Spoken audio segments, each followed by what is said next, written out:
Wilkinson with you, Chase. Neither of these teams are off to the starts of the season that they had hoped for. Obviously, 4 straight losses for Dakota Wesleyan after a win in Week 0. Doane just got their first win a week ago, but an opportunity for both of these teams to get a win today and maybe reshape their season. Yeah, absolutely. Through these first 4 and 5 games, it hasn't gone their way in their season. But like you said, Doane coming off that great, crucial win against a pretty good Midland team last week, 19-18.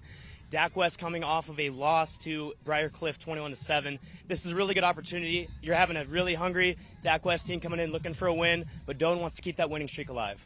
And it is homecoming for Doane, but how about the homecoming for some of these guys on Dakota Wesleyan's defense? Almost half their starting defense is from this state, is from Nebraska. They are coming home today. As somebody that's from Nebraska, how cool is that for those guys? Yeah, it's really cool. Maybe stuff didn't work out at UNL, but they found a home to play football, and that's the biggest thing. And they're a really good defense. They don't allow a lot of points most of the time, so it's a really big test for the Doane offense. All right, let's talk key players today. You talked about the win against Midland last week. John DeRiso with the game-winning touchdown late in that one. He's had a really nice senior season. Opportunity for him to maybe carry that momentum over today? Yeah, absolutely. I think he's going to get a lot of opportunities. I know we got a little bit of win today. That might play a factor in the passing game. But last week he had 5 receptions, 82 yards, and like you said, the game-winning touchdown. I think they need to find him and Andrew Wado a little more in terms of passing, but I think he's going to have a really good opportunity today. Yeah, temperatures could be reaching 90 degrees today on the field. Winds will be out of the south, gusting up to maybe 40 miles an hour, so keep an eye on that throughout the game. On the flip side, we're going to stick to the wide receiver theme here for Dakota Wesleyan. Cole Holden, leading receiver, and he's got a lot of yards in his career. Yeah, like you said, last week he had 9 receptions for 147 yards. No touchdowns, but he's just a safety valve for this Dak West passing game. So I think he's going to get a lot of targets as well as John DeRiso, and I think might have a passing attack this game. It's a battle of the Tigers. Which one will come out on top? Happy homecoming to one and all at Doane University. Our keys to the game coming up. Custom Sports pregame continues next.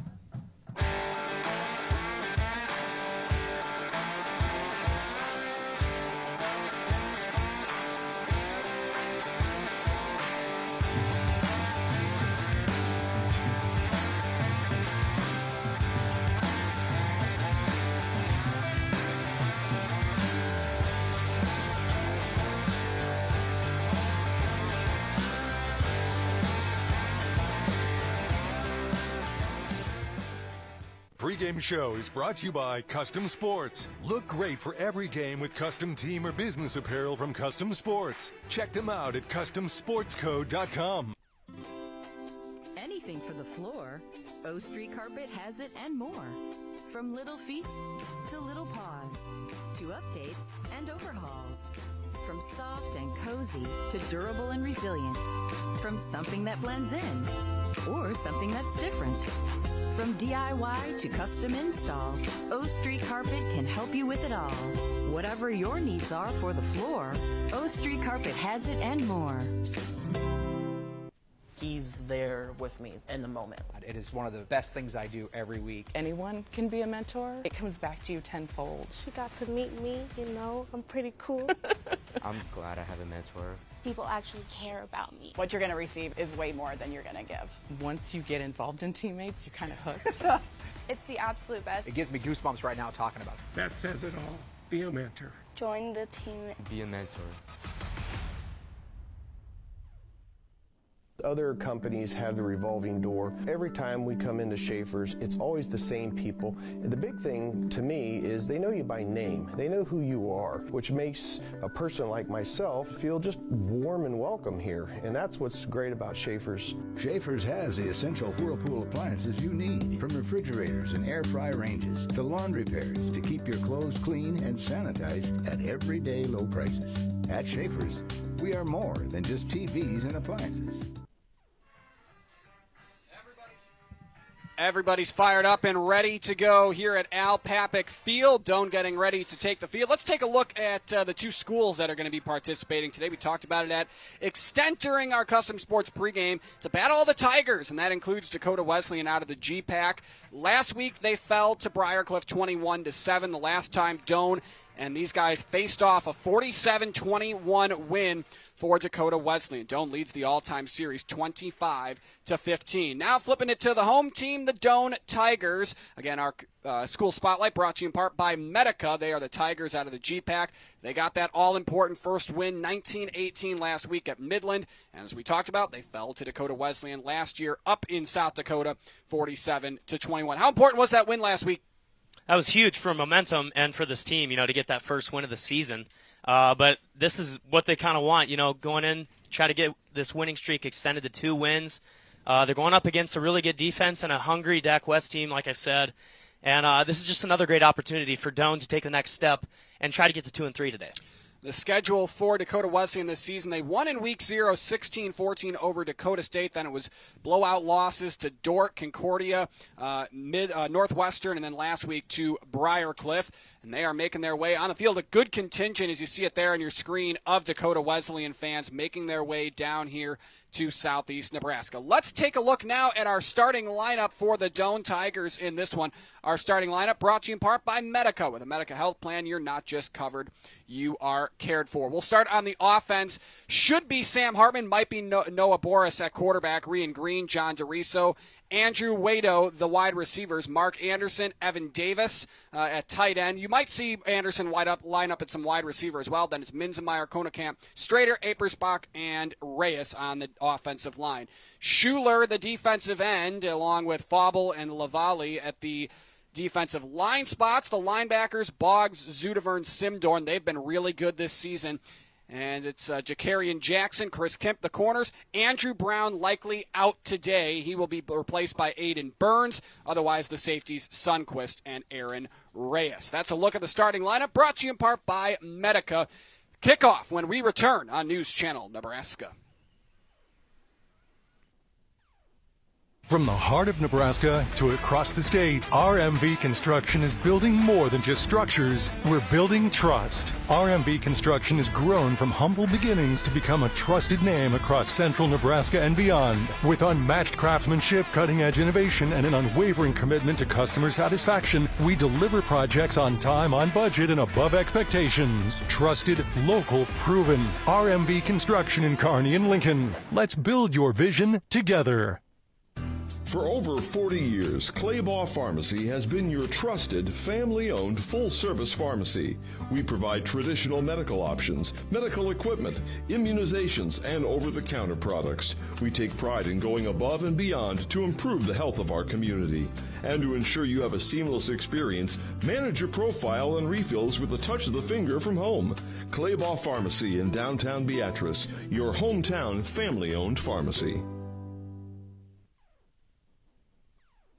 I spend with purpose because I bank with purpose at Liberty First Credit Union. With my Liberty Plus checking account, I can earn extra cash just for spending on everyday things, like groceries, online or in-store purchases, and lunch. At Liberty First, anyone can join, so start earning money to spend on the things you love. Start banking with purpose. Start banking with Liberty First Credit Union. There are the Doane Tigers making their way onto the field, donning the all-black uniforms. Jonathan Johnson, round of applause for his team as he gets ready to take the field. Second-year head coach for the Tigers. We'll bring in our own Chase Wilkinson here. Chase, keys to a win today for the Tigers. Yeah, well, I think for Doane, I think they really want to establish the running game better and earlier than they have in the first 4 games. I know last week against Midland they had 78 rushing yards. They want that number to be higher, up towards of 100. I feel like they're getting really good touches from numerous running backs, but I think they just need to have more positive gains. Plus, it'll open up Hartman's passing game later. For Doane's defense, it's pretty simple. Stop Dakota Wesleyan's RPO game and running game. Dakota Wesleyan had 66 rushing yards against Briarcliff last week. They want to repeat that for the defense. Also, to contain Jed Jensen, the quarterback, and his dual threat capabilities. I think that'll make him one-dimensional, and that will favor Doane, defense and offense. Yeah, you mentioned the Doane running game. Rian Green this season, 25 carries, 62 yards. Quentin Archer, 20 carries, 47 yards.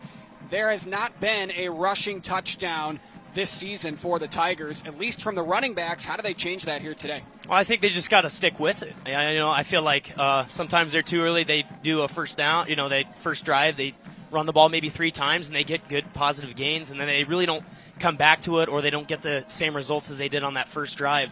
So my thing is I think they got to stick with it for a couple drives, 2 to 3 drives, and see if stuff opens up, especially later in the game in that second half. That's when the running game is really going to be crucial. Rian Green, as we mentioned, only averaging 2.5 yards per carry. Sam Hartman, the only Tiger with a rushing touchdown this season, and that came all the way back in Week 1 against Hastings. We're getting ready for kickoff. We'll step aside for 60 seconds and return for the start of a Tigers versus Tigers matchup. It's all Tigers here on NCN. This yellow jacket, it basically symbolizes that it's showtime.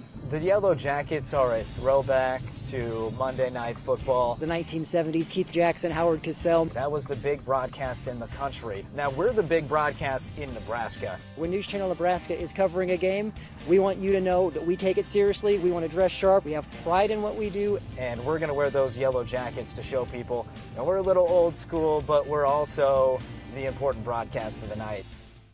NCN Sports is brought to you by City Bank and Trust in Crete, member FDIC, and by News Channel Nebraska. Want to know which games we're televising each week? Follow us on X at NCN Sports. 20 kids, 1 SUV, and 1 mission. Snacks. Speedy Mart is where the snack squad rolls deep. Whether it's before the first pitch or after the final out, we've got drinks, treats, and all the fuel to keep your team going strong. Speedy Mart convenience stores. Quick, convenient, and always ready when the team rolls in. Speedy Mart. Snack strong, play strong. At first, I was really nervous and intimidated to buy a ring. My experience at Starter Heyman was very easy. I felt like I walked out with the ring that was going to make her go wow and say yes. I love my ring. It is so beautiful. I get compliments on it all the time. I always tell them Starter Heyman. I love it. Yeah, we would definitely recommend Starter Heyman. We're definitely coming back in the future. We have a wedding band to buy. So. We do, yes, the wedding bands. We'll be back for that. Starter Heyman Jewelers, downtown 12th and O, South Point Pavilions, and Grand Island. You're proud of the community you live in. Taking care of the people in it isn't a job, it's an honor. At John Henry's, we take pride in being relied upon by the great people of Lincoln and the surrounding areas. A hard day's work means a happy customer, and making happy customers has been our goal all along. A team of expert plumbers, drain specialists, and HVAC professionals, dedicated to finding solutions for our customers. Because for us, a successful day ends with a handshake and a smile. John Henry's, our family serving yours. Doane has won the toss, and they elected to receive. Good at that decision, Chase? I like it. I feel like you go on offense early. You know, your offense was, catching rhythm last week, and, they had a lot of passing yards and passing touchdowns. I feel like that's a really good option. Go down, score first, make Dak West play from behind. I like it. Well, we shall see what this Doane offense does. 19-18 winners last week. John DeRiso, the game-winning touchdown. He was our key player on the Doane side, the 6'3", 190-pound senior from Scotia, Nebraska. 26 receptions, 307 yards on the season. And that one touchdown, the only touchdown he's acquired this season, and it's only his second of his career. Dakota Wesleyan will get ready to kick things off here at Al Papik Field. Our temperature and forecast for the afternoon, it's 83 degrees right now. They say it usually is about 10 to 15 degrees warmer on the field. As a former ball player, does that usually ring true? I mean, late August, early September maybe. I don't know about October. We were out there pregame. It seemed all right, not too bad, not too hot. The wind will play a factor in terms of the passing games, but all in all, it's a pretty good day for football. Yeah, wind right now 25 miles an hour out of the south, and that would be blowing from left to right across your television screen, and the gusts could reach upwards of 40 to 45 miles per hour. So you might see some decisions being made about going for it or not on that south end zone. Yeah, absolutely. I feel like running game is going to be more of a focal point for both offenses here today. The ball is teed up. It's Danny Carcerid ready to kick things off for Dakota Wesleyan. An all-Tigers tilt on News Channel Nebraska. Back deep for the Tigers. It's Jackson and DeRiso. And you mentioned the wind, Chase. The ball blows off the tee. We'll try it again.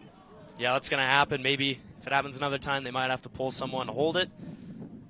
Or they might get the ref here to do it. That'd be something.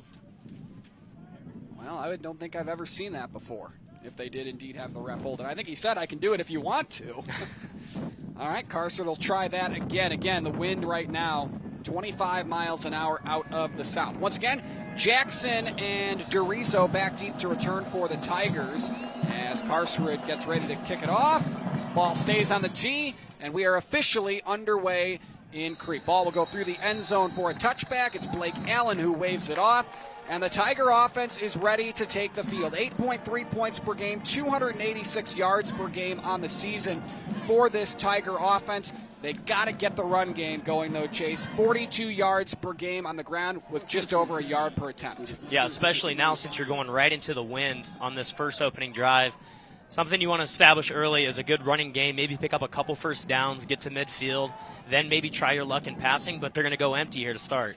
Second-year quarterback from Grand Island, Sam Hartman, is alone in the backfield until now. He brings Quentin Archer back there in the pistol.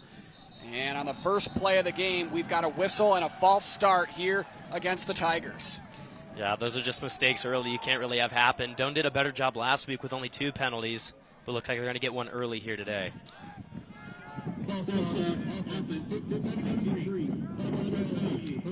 And that's on the freshman Francisco Reyes, the right tackle. That'll push Doane back into a 1st and 15. They'll go to the shotgun here. Hartman this season 61% through the air, 3 touchdowns, but he has thrown 4 interceptions. He'll throw on the first play of the game, and he finds a man down the field, and that's Mark Anderson with the reception, shoved out of bounds on the far sideline, and it's a pickup that at least gets the penalty yardage and then some back, and it brings up a more second and manageable. Yeah, that was a good route there by Mark Anderson, able to get out to the edge, pick up a good chunk of yardage, and they're going quick here. We'll go to Archer on the ground. And he'll run forward and then be brought down on the play. Looks like it was Carter Skogsberg in there for the stop for the Dakota Wesleyan defense. And we talked about it during the pregame, Chase. A lot of players from Nebraska on this Tigers defense. And that's being Dakota Wesleyan, not Doane. Yeah, absolutely. You know, that's a very talented, defensive line and linebacker core. And like you said, the 2 deep has a lot of, Nebraska bounce backs. They just wanted to find a place to play some football.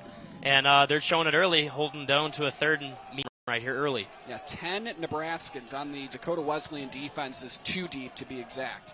Another shotgun set here. 3rd down and 5 to go. The Tigers on 3rd down this season, just 34%. Hartman over the middle, and that pass is caught. There's our key player making an impact early. John DeRiso moves the change with his first reception of the ball game. He's such a good route technician, too. John DeRiso just able to find an open space, mesh across the middle, gets that leverage on that linebacker, able to pick up a good first down.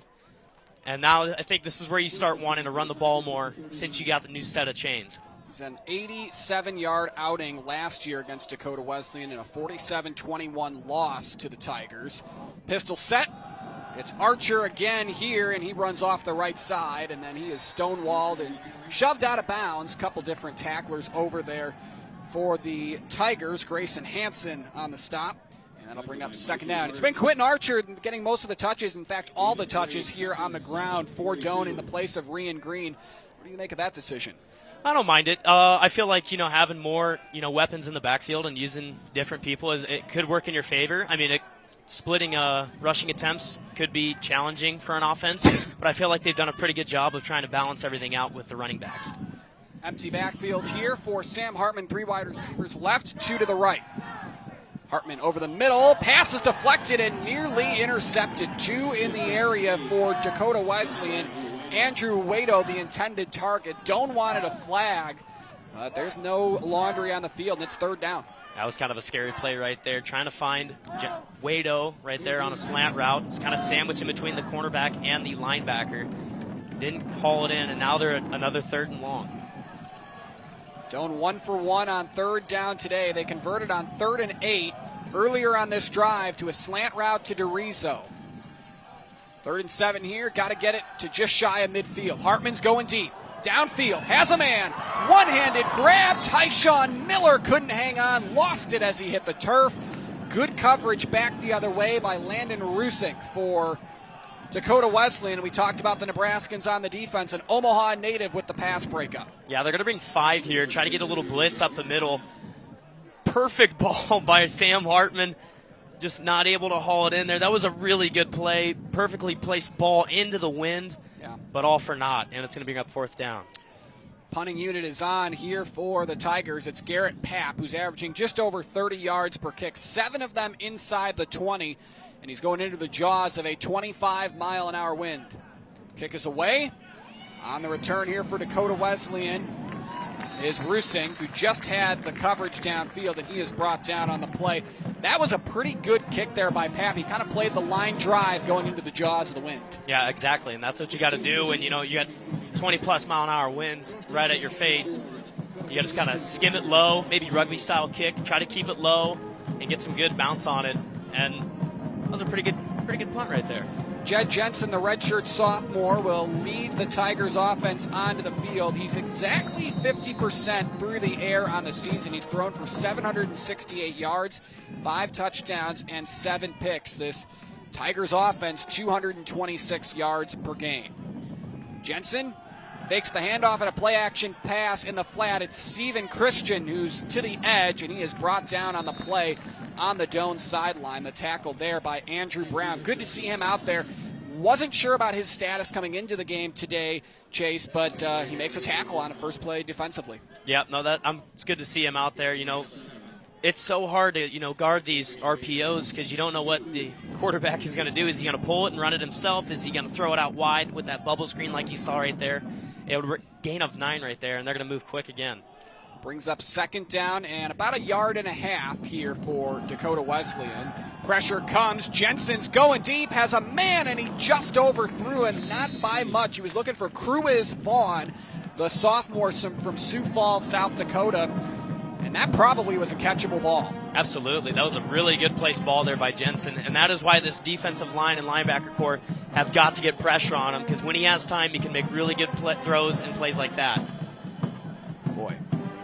Just looks like Cruiz didn't have enough speed to get to it, but I think he does. That's close to being 6 points. I think so, too, and I think that's one he wants back right away. Dakota Wesleyan, 35% on third down this season. They face third and short here on their opening drive of the ball game, and it's going to become a little more difficult. Looks like we've got a false start here against DWU. The finger point begins, but Dakota Wesleyan's walking back. Yeah, absolutely. Penalty there will push this back to a third down and about 6 yards to go. Also, Dak West on their offense, if they're 3rd and 5 plus, they're 96% pass. That penalty just got them to 3rd and 7. Expect a pass here. It was Briggs Weaver, the freshman, with the mistake. Shotgun set. Dropping back to throw is Jensen, and he has a man open near the line to gain and down the sidelines for the first down. It's Sean Debleek on the reception, and just as Doane did on a 3rd and medium on their first drive, Dakota Wesleyan converts. That's just a really good play. Linebacker flat out to the left. No one's there. Linebacker has late to it. Late rally, and that's another first down for Dak West. Brings up a first down and 10 yards to go. Shotgun set here from the 47-yard line. First touch of the ball game for the running back Kobe Kaiser, who's pretty strong on the season. 45 carries, 125 yards. That doesn't sound like much, but for an offense that's only averaging about 2 yards per attempt on the ground, that'll get you a first down every now and then. Yeah, absolutely, and then he does a really good job of just putting his head down and running there. But the D-line did a really good job of staying home, filling the gaps right there. Don't allow him to get started early. Stop this running game and RPO game. Brings up a second down and 9 yards to go. And on the read option, Jensen taking off, and he's got the first down. Hurdled out of bounds by Jakarian Jackson, but a 10-yard pickup to move the chains. And Dakota Wesleyan moving further into Tiger territory. That was just a great heads-up play there by Jensen. Looked like a read option. He decided to keep it. Didn't see a defensive lineman or outside linebacker staying home. Took advantage of it, picked up about 12. It's now a 35-yard drive for Dakota Wesleyan, and they're into Tiger territory in 5 plays. Jensen drops back to throw. Pass is intercepted. No! Dropped as he hit the ground.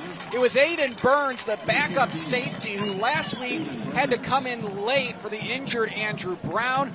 Boy, he had that until the minute he hit the ground. I mean, he played it perfectly well. Burns, the freshman, comes over, makes a diving catch. Just couldn't hold on right at the end. That would have been a great play for the defense right there. Doane's defense on the season has 5 takeaways, and Aiden Burns nearly with the first interception of his career. Instead, it's 2nd and 10. Pass to the sideline, slipping through a tackle and getting near the line to gain. I don't think he got quite there. Cruz Vaughn on the reception. Brought down on the play by Chris Kemp, and it brings up 3rd and medium. Yeah, it's just a good play. Little screen out to the left. Good rally there by the Doane linebacker, Boggs, right there. Able to stop him short, make it 3rd and medium. Jared Boggs, my mistake with the tackle there. 32nd tackle of the season, and it's 3rd down and 6. Pickup of 4. You'd think Dakota Wesleyan goes to the air here. Watch the read option. They do go to the air. Pass is caught. Vaughn again, and he gets closer to the first down line, but I think he's short. Tanner Simdorn on the tackle for the Tigers, and it is indeed 4th down upcoming. You do have a big win behind you, but you don't have a kicker with much field goal experience on the season. The freshman Danny Carsred, 2 of 3 on the year, and this would be a 53-yard attempt. Yeah, that's a little bit out of reach. I mean, for a lot of, GPAC kickers, looks like Johnson's going to call timeout here. We'll take one with them. Big play in this early part of the game upcoming when we return. 8:58 to go first quarter. We are scoreless. 4th and short upcoming for Dakota Wesleyan. For over 40 years, Claybaugh Pharmacy has been your trusted, family-owned, full-service pharmacy. We provide traditional medical options, medical equipment, immunizations, and over-the-counter products. We take pride in going above and beyond to improve the health of our community. And to ensure you have a seamless experience, manage your profile and refills with a touch of the finger from home. Claybaugh Pharmacy in downtown Beatrice, your hometown family-owned pharmacy. NCN Sports is brought to you by Citibank and Trust in Crete, member FDIC, and by News Channel Nebraska. Want to know which games we're televising each week? Follow us on X at NCN Sports. 4th down and 3 upcoming here for Dakota Wesleyan at the Doane 36-yard line. We are scoreless in a battle of the Tigers here at Al Papik Field. My name's Jake Bartecki, Chase Wilkinson, along with me here in the broadcast booth. Great group of crew out here today on a beautiful, warm fall Saturday. Big play in the game here. This season, Dakota Wesleyan just 3 of 9 on 4th down. They need 3 yards, and they do the jet sweep with Cruz Vaughn, and he's going to get the first down yardage and move the chains on just the 4th conversion on 4th down of the year for the Tigers. Yeah, it was just a really good play call by Dak West offense. Vaughn just had a really good job of following his lead blocker.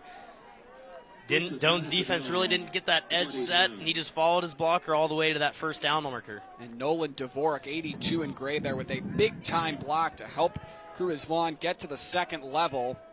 1st and 10, Dakota Wesleyan at the Doane 29. They'll go to Kaiser on the ground, and he is stonewalled. The Doane defensive line, the winners on that one. Carter Fauble in there along with Carson Lavallee, and no gain on 1st and 10. That's exactly what you need to do. They're creeping up on the red zone, almost to the 25. They're going to go with a run play underneath, and Doane's D-line does a really good job of just not letting him get started. Losing 2 yards on that, that's huge for the defense. So it brings up 2nd down and 12. They did mark that as a loss of 2, so a combo TFL for Lavallee and Daniel, the 2 defensive ends. Pushes the Tigers back to the 31.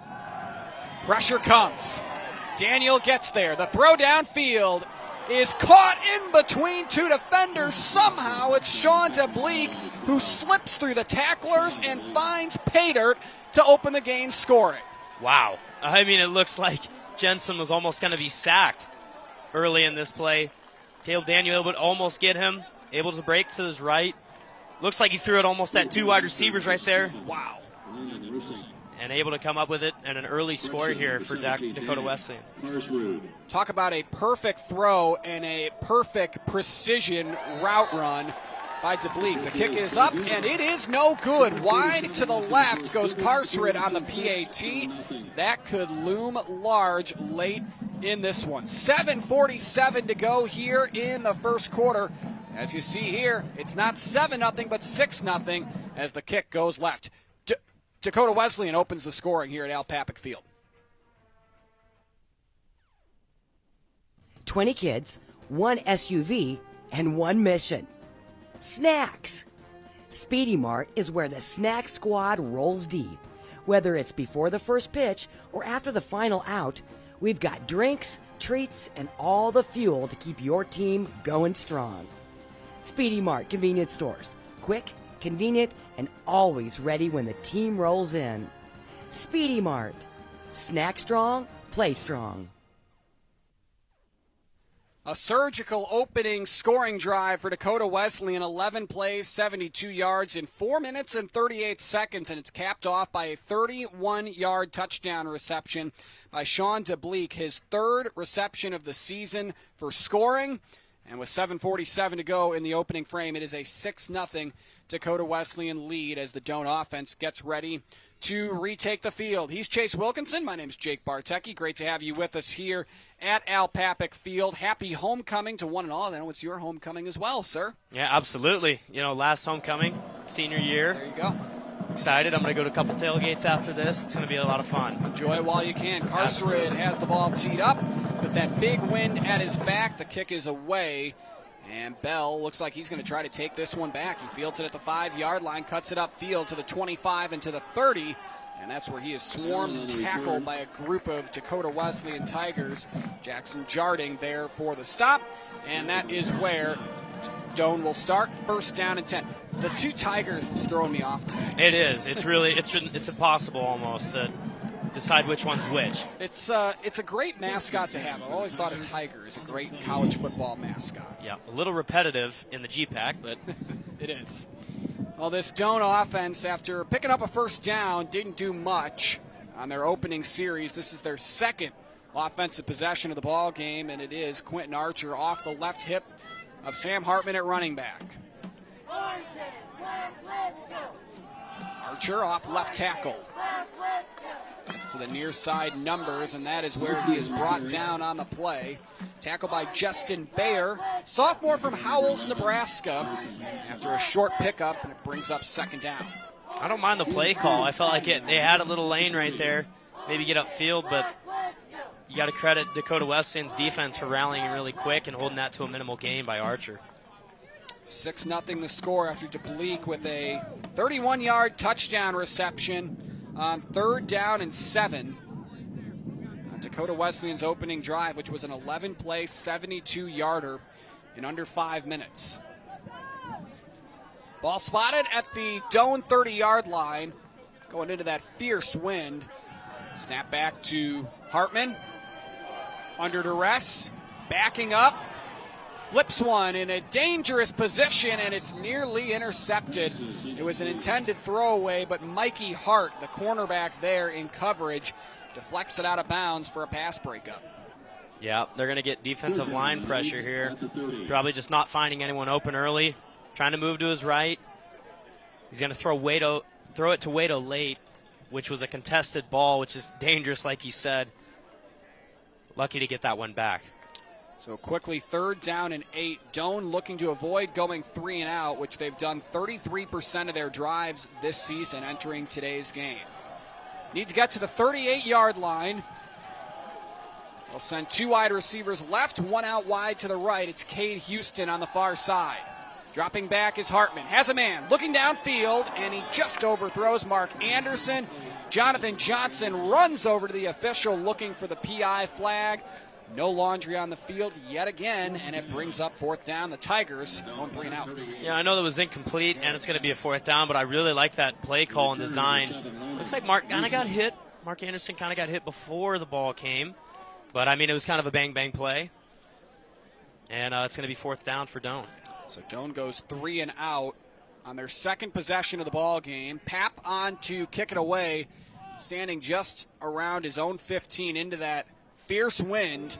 And he goes the line drive kick here, and a fair catch is made by Rusink right around the 40-yard line. Our first quarter today is brought to you in part by John Henry's, our family, serving yours. Well, it was a pretty routine opening drive for Dakota Wesleyan on their first possession.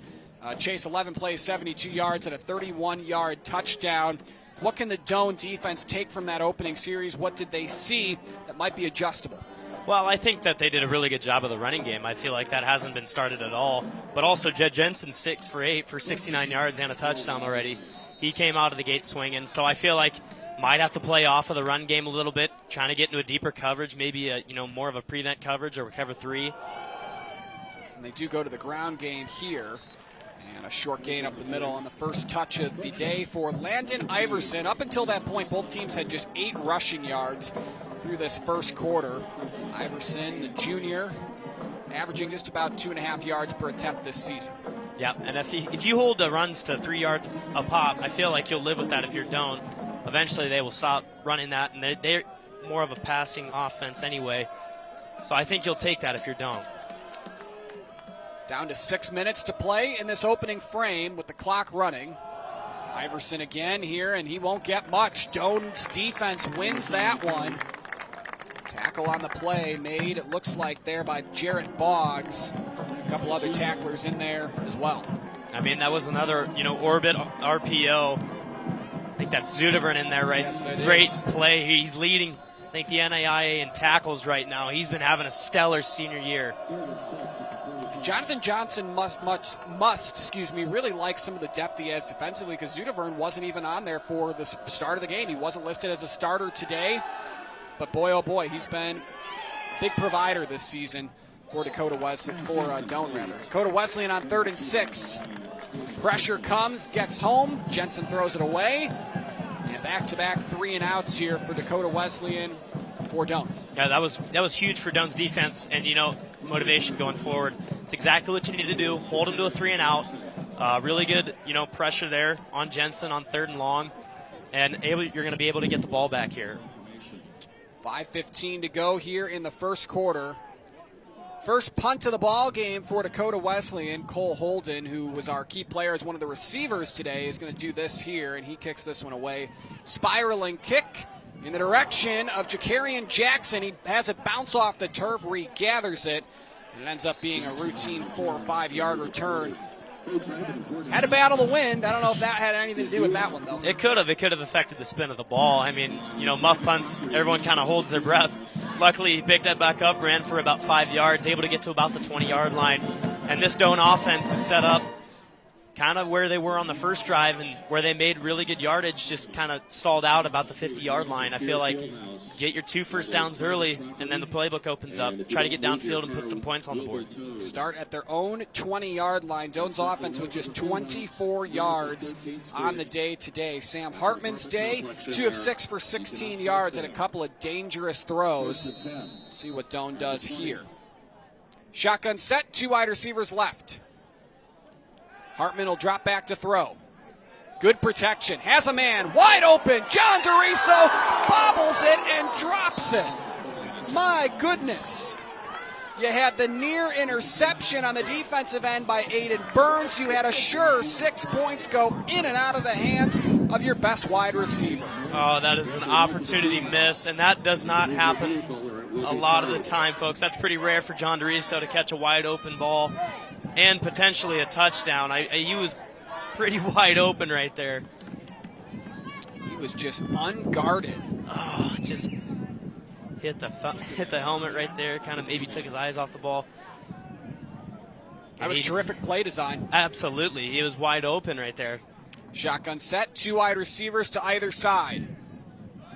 Hartman looks to DeRiso again, this time overthrows him.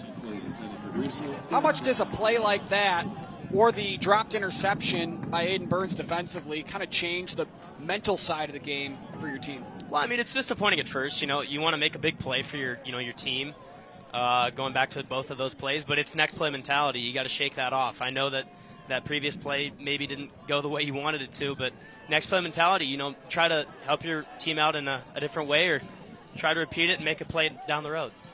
3rd down and 10 upcoming. Doane 1 for 2 on 3rd down so far this afternoon. Backing up is Hartman, fires it over the middle, looking for Mark Anderson, and it falls incomplete. Back-to-back 3 and outs here for Doane. Yeah, I don't really know or agree with 3 pass plays in a row. I wish that 2nd down play might have been a running play. Get something closer to the sticks, but all in all, it's going to bring up another 3 and out for Doane's offense. Landon Rusick back to return the punt. opportunity here for Dakota Wesleyan to really flip the field in this first quarter, already up 6 points. As Garrett Papp will kick this one from around the 5-yard line.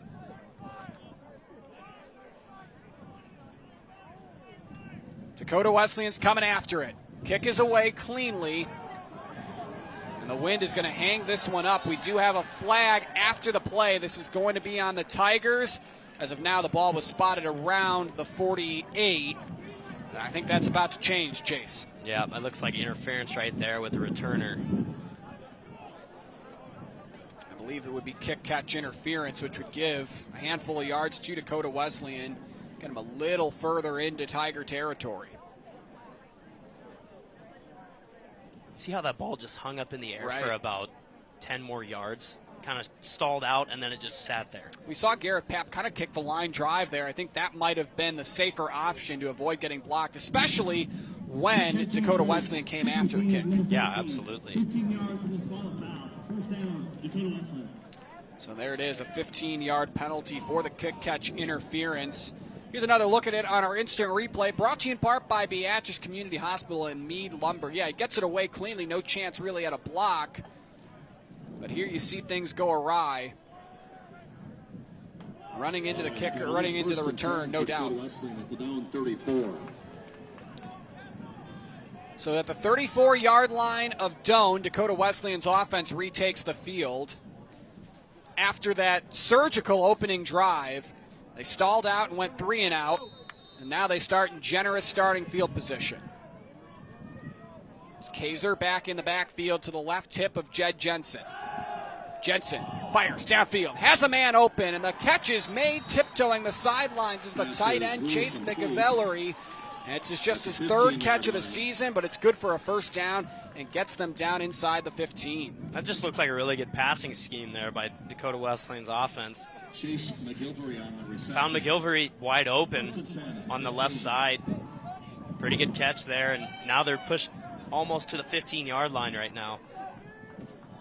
So in the red zone for the first time today is either side. Dakota Wesleyan 71% in the red zone, with half of them being touchdowns this season. They haven't been in the red zone much, but they've been successful when they've gotten there, and getting there is Reese Sudevern for the sack. That is exactly what they needed, allowing them to get in the end zone, and then you come back right with a sack. Huge play by Sudevern. He's having a monster year, like I said, and that is a big play there for the defense. Loss of 6 yards for Sudevern. His first full TFL of the season, 55th tackle, and his second today. You talked about it, just what the doctor ordered. That pushes Dakota Wesleyan back outside the red zone to the 21. Low snap, and it'll be Kaiser who runs up the middle, nearly got to the second level. As a matter of fact, he did. Jarrett Boggs was there for the stop to prevent him from going any further, but penalty yardage regained there, at least most of it, for Dakota Wesleyan. Yeah, it's a pretty good run there by Dakota Wesleyan. Doane able to rally well, make sure they're not going to get any extra yardage. Hold him to a 3rd and about 11 here. This is where you really need to bend but don't break mentality. 3 minutes to go in this opening frame, which is led 6-0 by Dakota Wesleyan off a touchdown by Sean DeBleek, 31 yards.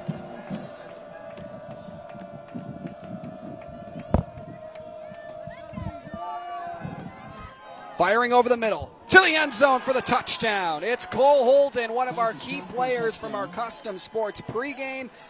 Jed Jensen with his 2nd touchdown strike of the ball game, and it's a 12-0 Dakota Wesleyan lead. Yep, looks like Doane's defense was going to go with a blitz, go man-to-man. Just your simple slant, mid-post, getting inside leverage on the secondary. And that's another touchdown for Dak West in this first quarter. Jed Jensen tying his season high in this first quarter with 2 passing touchdowns after shanking one to the left. This one is up and good by Danny Carcerud, and it is a 13-0 Dakota Wesleyan lead. 4 plays, 34 yards, and a 16-yard passing touchdown. Jensen to Holden, and Dak Wesleyan leads at 13-0. At first, I was really nervous and intimidated to buy a ring. My experience at Starter Heyman was very easy. I felt like I walked out with the ring that was going to make her go wow and say yes. I love my ring. It is so beautiful. I get compliments on it all the time. I always tell them Starter Heyman. I love it. Yeah, we would definitely recommend Starter Heyman. We're definitely coming back in the future. We have a wedding band to buy. So. We do, yes, the wedding bands. We'll be back for that. Starter Heyman Jewelers, downtown 12th and O, South Point Pavilions, and Grand Island. You're proud of the community you live in. Taking care of the people in it isn't a job, it's an honor. At John Henry's, we take pride in being relied upon by the great people of Lincoln and the surrounding areas. A hard day's work means a happy customer, and making happy customers has been our goal all along. A team of expert plumbers, drain specialists, and HVAC professionals, dedicated to finding solutions for our customers. Because for us, a successful day ends with a handshake and a smile. John Henry's, our family serving yours. Welcome back to Al Papik Field. A second scoring drive for Dakota Wesleyan, a 16-yard passing touchdown to Cole Holden, who finds the end zone for the second time this season and the 15th time in his career. Pretty impressive. Yeah, absolutely. Started off really good. Kick is away. Bell will watch this one find the black turf of the end zone for a touchback, and this Doane offense that has struggled early retakes the field. Just 24 total yards and just 8 on the ground chase. You got to figure out a way to open things up. You look at the one dropped, probably sure to be touchdown by John DeRiso on the deep ball. Got to find some more explosive plays like that one. Yeah, especially now since you're down 13, 2:40 left in the first quarter. So you got about 2.5 minutes until you flip the side of the field. So then you'll have your wind at your back. Still facing the wind right now. You got to find something that works. You know, it haven't gone to the running game really. A couple missed opportunities in the throwing game. It's interesting to see what they're going to do here. They would go to the ground game here, up the middle for a short gain on first down. The run game has just been a problem this season for Doane. There you see the first carry of the ball game for Bell. Yeah, just really didn't have a lane to run in. You know, Dakota Wesleyan did a really good job of staying home, filling that gap. Maybe a minimal gain of 1 right there. Second down and 9 is just a 1-yard gain on the ground. Quentin Archer's been the lead back today for the Tigers. 3 attempts, 8 yards. Another carry here for Blake Allen, and he runs forward and gets near the line to gain. I think he will be short. They're going to give him first down yardage, though. It might have been the reach of the football that got him the extra yardage. That's a great run. Able to move the chains there. I know, the offensive line's pretty young, a lot of freshmen, a couple seniors in there. So it's going to take time for this running game to get established, but runs like that, you can do that all game. I think you're going to be in good hands. 90 seconds to play here in the first quarter. 13-0 Dakota Wesleyan. Jensen with 2 passing touchdowns for the Tigers offense. Allen again here. He runs off left side, gets hit, driven backwards. Trevor Sladkey coming in to make the final blow to prevent any further progress. And brings up second down and about 9. Looks like a pickup of 1. Yep, just your counterplay to the left here. I think Dakota Wesleyan's defense kind of favored that left side. And, I mean, kind of like the same play a couple plays ago. Just didn't really have a lane. Couldn't get started. The lead back, as we mentioned, has been Archer. Now Blake Allen getting some carries on this drive. Is that Jonathan Johnson trying to figure out what fits best in this system to get the running game going?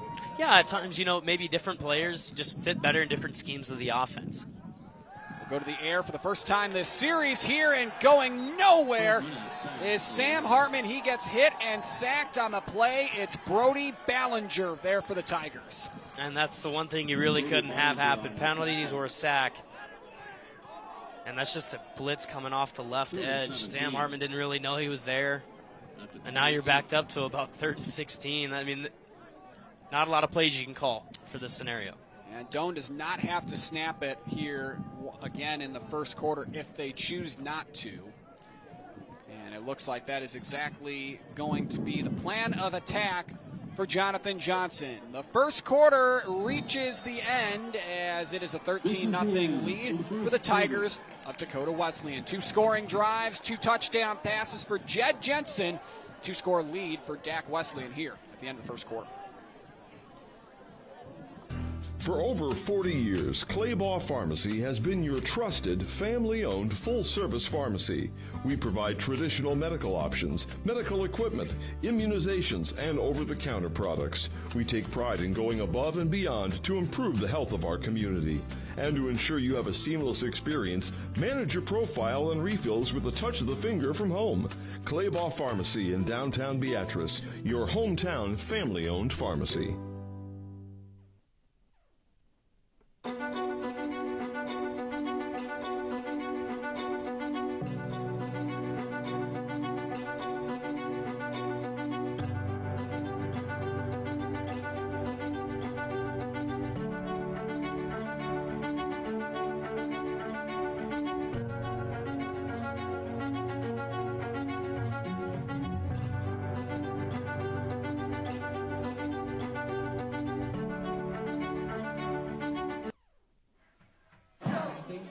Dakota Wesleyan with a 2-score lead as we begin quarter number 2 here at Al Papik Field. He's Chase Wilkinson. I'm Jake Bartecki. Proud to be at Al Papik Field for Homecoming Football Saturday. Our great News Channel Nebraska crew scattered throughout the facility as we flip sides here. Doane's offense probably needing at least something to get going here in this fourth drive of the ball game. As Chase, they only have 27 yards through that first quarter. Not saying you necessarily need to score. You would love to, but you at least got to try and find some positive momentum, and they face a 3rd and long. Yeah, absolutely. And, you know, not a lot of plays you can call here on 3rd and long. I mean, you at least want to cut it in half, at least get it to a 3rd and medium so you can punt it and pin them deep. Hartman will drop back to throw on 3rd and 18, evades one sack. Now he's going to take off and run. Has green grass, and he tries to dive forward, but dives well short of the lines of gain. That was a nice play. Good vision there by Hartman. Fortunately, I think Johnson's going to go to the punting unit. Yeah, I mean, it's just not close enough, and you're already down 13, not past the 50-yard line. Yeah, good play to escape there by Hartman. Seeing nothing open downfield, rolls to his left. Able to pick up a good chunky yardage, but it's going to be 4th and about short. I like it. Wind at your back, pin him deep with this punt. Hopefully you can recover that, you know, inside the 10-yard line and help this defense out. 4th down and 4 yards to go. Trouble with the snap. Garrett Papp has to hop on top of it. He'll try to get some yardage back, but the Tigers bring him down, and it is good starting field position here for Dakota Wesleyan. Another special teams blunder for the Doane Tigers as Papp comes off the field shaking his head. Yeah, and that's just something you can't have. A mistake right there. Able to, you know, miss a couple tackles right there. Able to get back to about where they were, maybe minus 5 yards. But that's just another mistake that you can't have if you're Doane trying to claw your way back into this game. It'll be officially the 37-yard line where Dakota Wesleyan will start the drive. Already up 2 scores, a chance to really deliver an early blow here in the first half.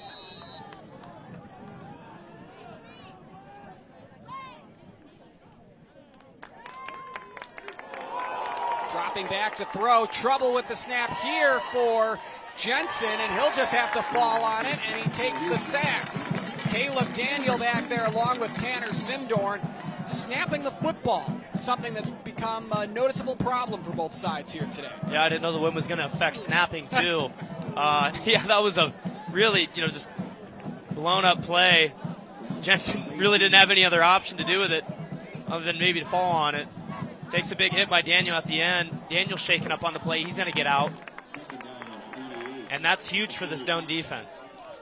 And it brings up a 2nd down and 28 to go. Might as well be 2nd down in Lincoln here for Dakota Wesleyan. A fire over the middle, complete. And Stephen Christian on the reception for Dakota Wesleyan. And it gets a few of those sack yardage losses back. Our 2nd quarter brought to you in part by Steve Carper, crew at O Street Carpet. So still 3rd and very long to go here for Dakota Wesleyan. It's 3rd and 22 on 3rd down today.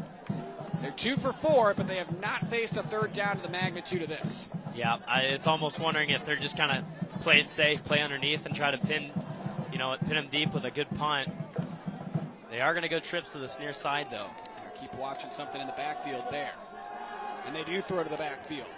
The catch is made, and turning it upfield around the 45. On the reception for Dakota Wesleyan is Lane Darrow, and he is brought down on the play, and that brings up fourth down. It'll be about 4th and 18 or 19 here. It's pretty good coverage there by Doane's defense, but what a lick there by Zudovern. Him and Darrow just kind of collided at the end of that play. That was a big hit. Reese Zudovern already with a sack and a tackle for loss separately today. Nice start to the game. The senior from Dunning, Nebraska. Snap comes with 12 minutes to go in this first half. Jakarian Jackson bobbled the reception again on the punt, but he runs forward for a short gain. Just past the 15-yard line is where the Tigers will start their second drive of the second quarter. I think this is now a really good time for your offense to maybe try to move down the field a little bit better. Now with the wind at your back, you could call more passing plays. You don't have anything going against you, no adversity really. So I feel like this is the time where they have to make a move quick, hopefully get it to midfield and get a scoring opportunity. First down and 10 to go. It is spotted at the 15-yard line as Doane with their worst starting field position of the ball game. Sam Hartman alone in the backfield here. Jonathan Johnson potentially maybe trying to open up the passing game early in this second quarter. 3 wide receivers left, 2 to the right. There's a flag down. The pass to the sideline tipped as Wado went up to grab it, nearly intercepted. Just not turning around was Mikey Hart, but we'll check the penalty marker. I think they're going to get a penalty here on Wado with an illegal formation or movement.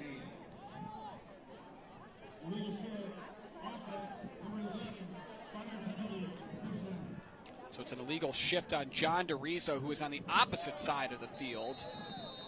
And it makes it now a second down and long upcoming.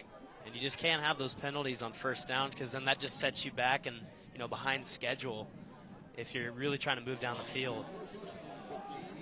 Check that first down and long. It'll be 1st and 15 for Doane. Push back inside near the 10. Ball spotted at the 11. They go to Blake Allen here, and Allen drug forward for a short gain. Carter Skogsberg on the tackle for Dakota Wesleyan. Yeah, Allen didn't really have much, opportunities in the first 4 games of the season, but I feel like he's taken a pretty good advantage of it right here. That was a pretty good run. Able to get him back in, inside the chains. It's going to be about 2nd and 7 and a lot more manageable for 2-down territory. 2nd down and 6 upcoming. It was a 9-yard pickup, longest run play of the ball game for any of the Doane running backs. The only play that's been longer through the run game is a 14-yard scamper on 3rd and long by Sam Hartman. Snap back to Hartman, chased out of the pocket, fires and complete. Quentin Archer, who's been seeing most of the touches in the run game today with a reception there. And that's going to move the chains for a first down as Doane converts after an improbable situation after the penalty on 1st and 10.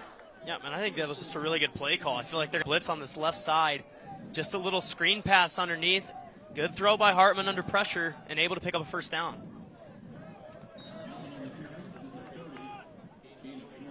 Three-yard pickup there for Blake Allen, who runs off right guard.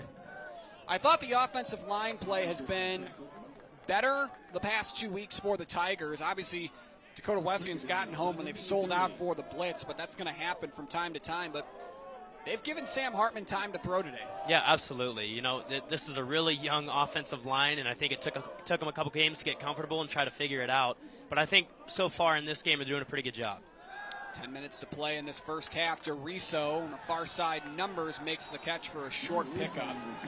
Grayson Hansen, Brody Ballinger over there on a couple of the tackles for Dakota Wesleyan, and it's 3rd down and 5. Kind of running a little RPO of their own, maybe a little play action fake to the zone underneath. Good catch there by DeRiso, but didn't really have any running room after that. Ball on the 32-yard line. Shotgun set with 1 wide receiver far out wide to the left. DeRiso fakes the jet sweep.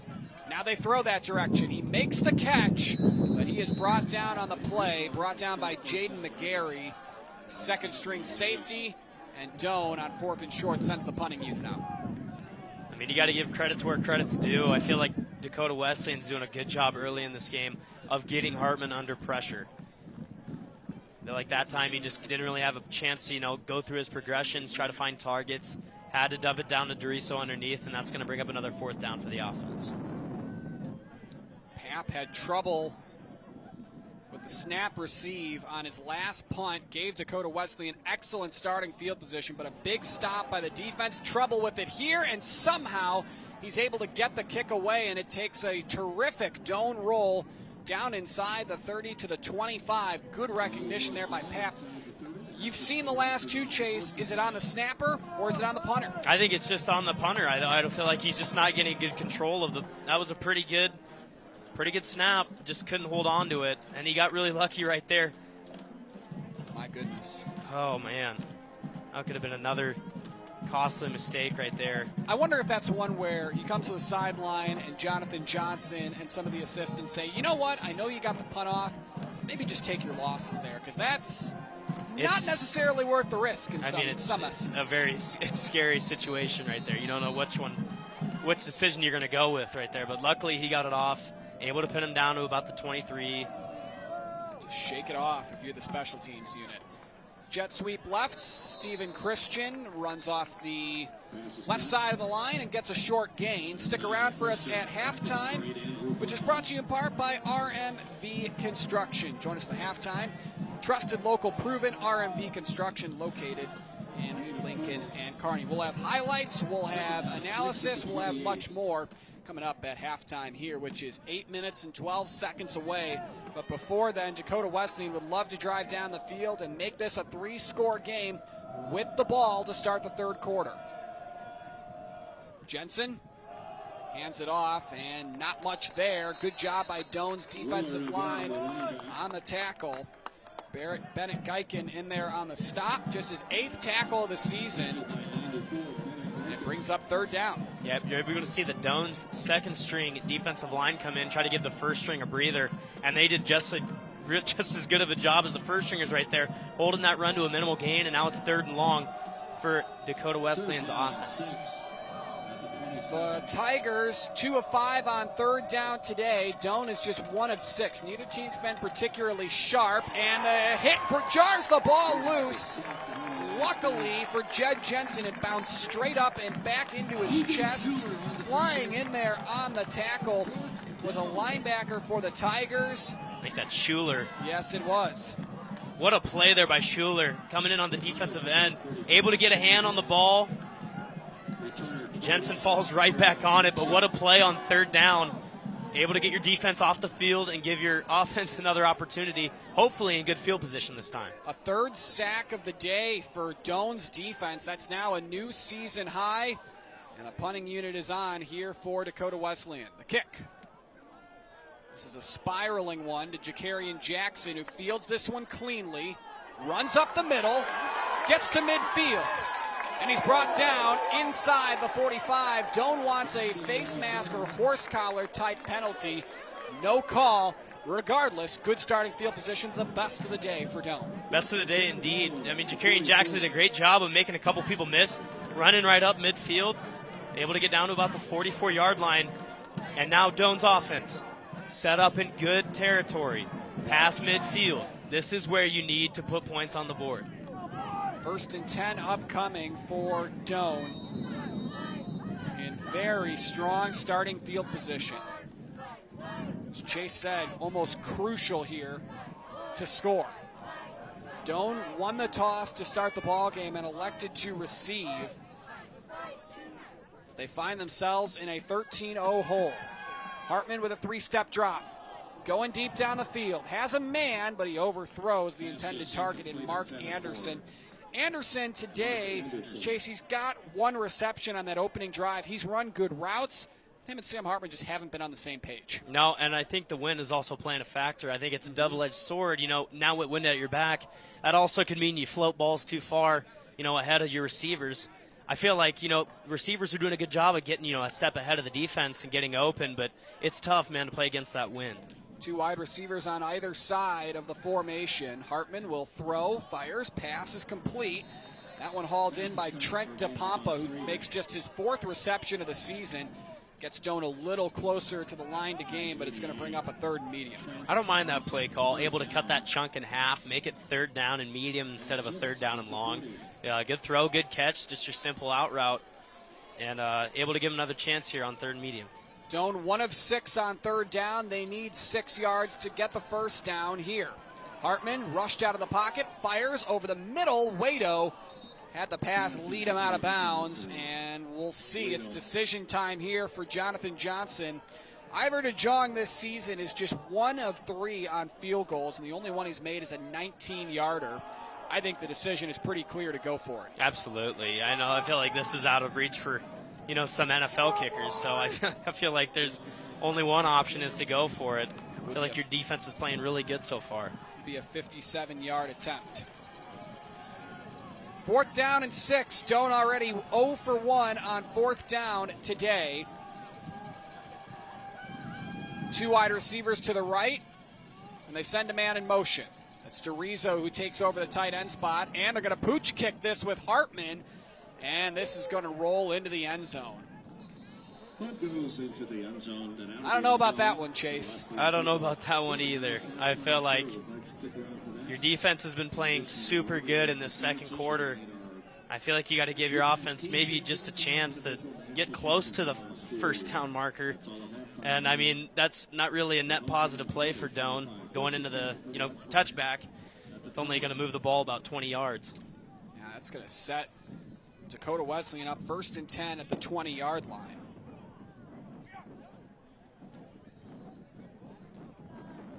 Well, a disappointing drive after good starting field position for Doane, their best of the day. And they now send the defense back out, trying to make another stop here. 5:45 to go until halftime in a 2nd quarter that's taken a while. I think the 1st quarter you saw both teams in rhythm. The defenses have showed up and disrupted some of that in this 2nd quarter. Handoff up the middle. Iverson got by 1 tackler and picked up chunk yardage. A missed tackler there by Jarrett Boggs, who's played a nice game. But missed that one. It brings up a 1st down and 2nd down and medium here for the Tigers. That was just a really good play call by Dakota Wesleyan's offense. They sensed the pressure coming up, maybe trying to send in a 5th man for Doane's defense, and they do a halfback draw, and it's able to pick up about 5 to 6 yards. That's perfect for that offense. From the 25 on 2nd and 5. Jensen keeps it himself, lunges forward, and he's got the 1st down. I was just a good play there by Jensen, able to keep that read option like they did a couple times in that 1st quarter, able to scamper up for a 1st down, and I mean, they're moving pretty fluid right now. Stick around for our halftime highlights brought to you in part by Sartor Heyman Jewelers. We'll have highlights and much more coming up at halftime, which is just under 5 minutes away, and it's a fresh set of downs for Dakota Wesleyan after the scamper by Jensen, who has rushing ability. They'll hand it off here. Nothing doing, running right into the jaws of Doane's defense. On the carry was Kaiser, and he got blown up in the backfield. Maybe a loss on the play, or at least no gain on 1st down. Good play there by Doane's D-line and linebackers coming up, plugging holes, making a play. And that's what they've been kind of doing all game with the running fits. I think it's the passing game that's been kind of throwing them off with certain routes and schemes and concepts.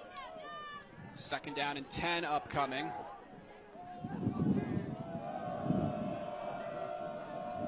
Jensen sends 2 wide receivers to either side. Looks over the middle. Finds a man, and that's Cole Holden, who already has a touchdown reception today. Holden on his career now over 1,600 receiving yards. That is a massive number, especially since he didn't play much in his first 2 years with the Tigers. Yeah, that's pretty impressive there. Able to take advantage of the freshman Tony Butler on that outside. Just your simple end route. Butler was a little late to break on that. 8-yard pickup sets up 3rd down and short. They need 2 yards. They have all 3 timeouts due to Dakota Wesleyan. Here's a pass in the flat, complete. Holden again across midfield, and he slips through the tacklers. He's down the sideline, and he is into the end zone for the touchdown. 59 yards, Cole Holden for the 2nd time today. I mean, it's just a little play fake right here. Fake handoff, bootleg left. Just a dump down. And he's able to turn it upfield, get a crucial block on that outside by both the wide receivers. And there's no catching him. Then that's another 6. And that play right there is why coaches preach blocking and its importance for wide receivers. The PAT up and good, and it is a 20-0 lead for Dakota Wesleyan with 3 minutes and 8 seconds to go in the first half. 5 plays, 80 yards, a 59-yard touchdown score, the longest reception of the season for Cole Holden, and he finds the end zone for the second time today.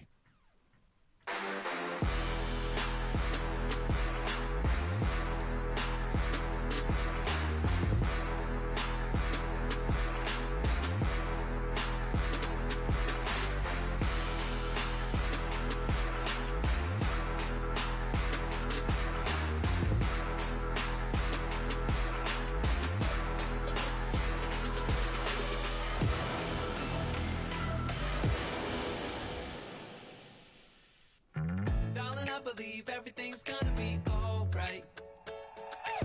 No need to worry, cause you got somebody on your side. We all need a fam, we all need a crew. When you're in a jam, don't know what to do, just reach out your hand and we'll see you through. Doesn't matter where you're at, we got your back. We got your back. With a Medica health plan, you're not just covered, you're cared for. We got your back. 5 plays, 80 yards in 2 minutes and 37 seconds. And Cole Holden, with the longest touchdown reception of his career, makes it a 20-0 lead for Dakota Wesleyan. You look at the sideline for Doane, there's signs of defeatedness, I think, on the sideline, if that's a word. But how do they overcome it? It's a hot day, you're in a hole, you don't have the ball to start the second half. Is it as simple as maybe finding some momentum on this next drive? Yeah, absolutely. I feel like it's just these breakdown plays. I mean, just broken opportunities, missed opportunities, and it's just these, chunk plays that are killing the defense, and also the offense can't really get the ball moving right now. But they have 3 minutes, on the clock before half to put one in the end zone and get back in the game. They'll have decent starting field position. A version of a squib kick to Morgan Schumann will set Doane up with about 10 yards to the good at the 30-yard line, and that is where the offense will retake the field. Sam Hartman today, 6 of 15 for 32 yards. You mentioned the wind playing a factor, Chase, but also just some errors by his wide receivers. You think of that touchdown drop by DeRiso on the second drive of the game. It could be a little different at this point. Yeah, absolutely. And I feel like you got to get back in the game any way you can. I wouldn't mind going back to that play, knowing that it was wide open and worked so well. Just a missed opportunity. Quentin Archer back in at tailback for Jonathan Johnson's group, and there's an example of it. A throw to the sidelines, goes through the fingers of Tyshawn Miller, and it falls incomplete. Yeah, I think Tyshawn Miller might have got his fingers on it, but just a little too far out of reach. 3:04 to go in the first half. Doane has 2 timeouts, so a little bit of a buffer to work with if they drive down the field here. But Dakota Wesleyan, if they were to get the ball back, they also have all 3 timeouts. Might be even in the better situation. Waito on a jet sweep, gets the edge, and gets about 8 yards on second down, and sets up a much more manageable 3rd and short, as Doane is 1 of 7 on 3rd today. I like that play call, using Waito in the backfield for the jet sweep motion. And I feel like you got weapons on the outside and everywhere on this team. I feel like you're going to use them in any way possible, and that was a great play call on 2nd and long. They say Waito stepped out of bounds before he turned it upfield, so just a gain of 6, but 3rd down and 4 here for Doane. 2:38 to go in the first half. Dakota Wesleyan's Blue Faithful on the far side of the field are making some noise on 3rd and 4. Hartman will keep it himself, and he's not going to get there. Dakota Wesleyan corrals him out of bounds, and unless the official gives a very generous spot, this is 4th down. It's a little surprising to see a quarterback keeper in a designed run on 3rd and 5. Maybe trying to throw the Dakota Wesleyan's defense off guard, but I don't think they were that fooled. And now you see the punt team coming back on the field for Doane. He missed it by about 1.5 yards, and it brings up 4th and 2. This will be the final play before the 2-minute timeout for the first half. As a matter of fact, they're going to play that right now. Thought he ran out of bounds. Did he not? I think that he did. I thought so. Well, there you go. It is indeed the 2-minute timeout right now. Regardless, we'll take it with them. 20-0 in favor of Dakota Wesleyan. Doane getting ready to punt it away. On your way to the big game or heading home after the win, Speedy Mart is the ultimate team stop. Stay alive! Stay alive! Stay alive! Stay alive! You're bound to stay alive at Speedy Mart. Icy cold drinks? Check. Tasty snacks? Double check. Fast fuel and room for the whole crew? You know it. Be aggressive! And make sure to go to Speedy Mart after the game. At Nebraska Orthopedic Center, they provide comprehensive orthopedic health care. Their physicians are highly skilled in all areas of orthopedic and sports medicine, including spine surgery, foot and ankle, hand and upper extremities, fracture care, and total joint replacement. Their expertise includes the medical management of injuries through physical and rehabilitative methods or surgical intervention. To schedule an appointment or to learn more about Nebraska Orthopedic Center and their family of 25 physicians, go online to nebraskaortho.com. That's nebraskaortho.com. Nebraska Orthopedic Center is your healing destination. 2-minute timeout time here at Al Papik Field. 20-0. Dakota Wesleyan with the lead, unless we see some trickeration here from Jonathan Johnson. The Tigers on the far sideline are about to get the football back with 3 timeouts, and they've shown the ability to convert explosive plays. They could really deliver an early dagger. Yeah, absolutely. You're already down 20. If you're Doane's defense, and if they do punt it away, no trick plays coming up. I mean, the biggest thing is you got to get a stop.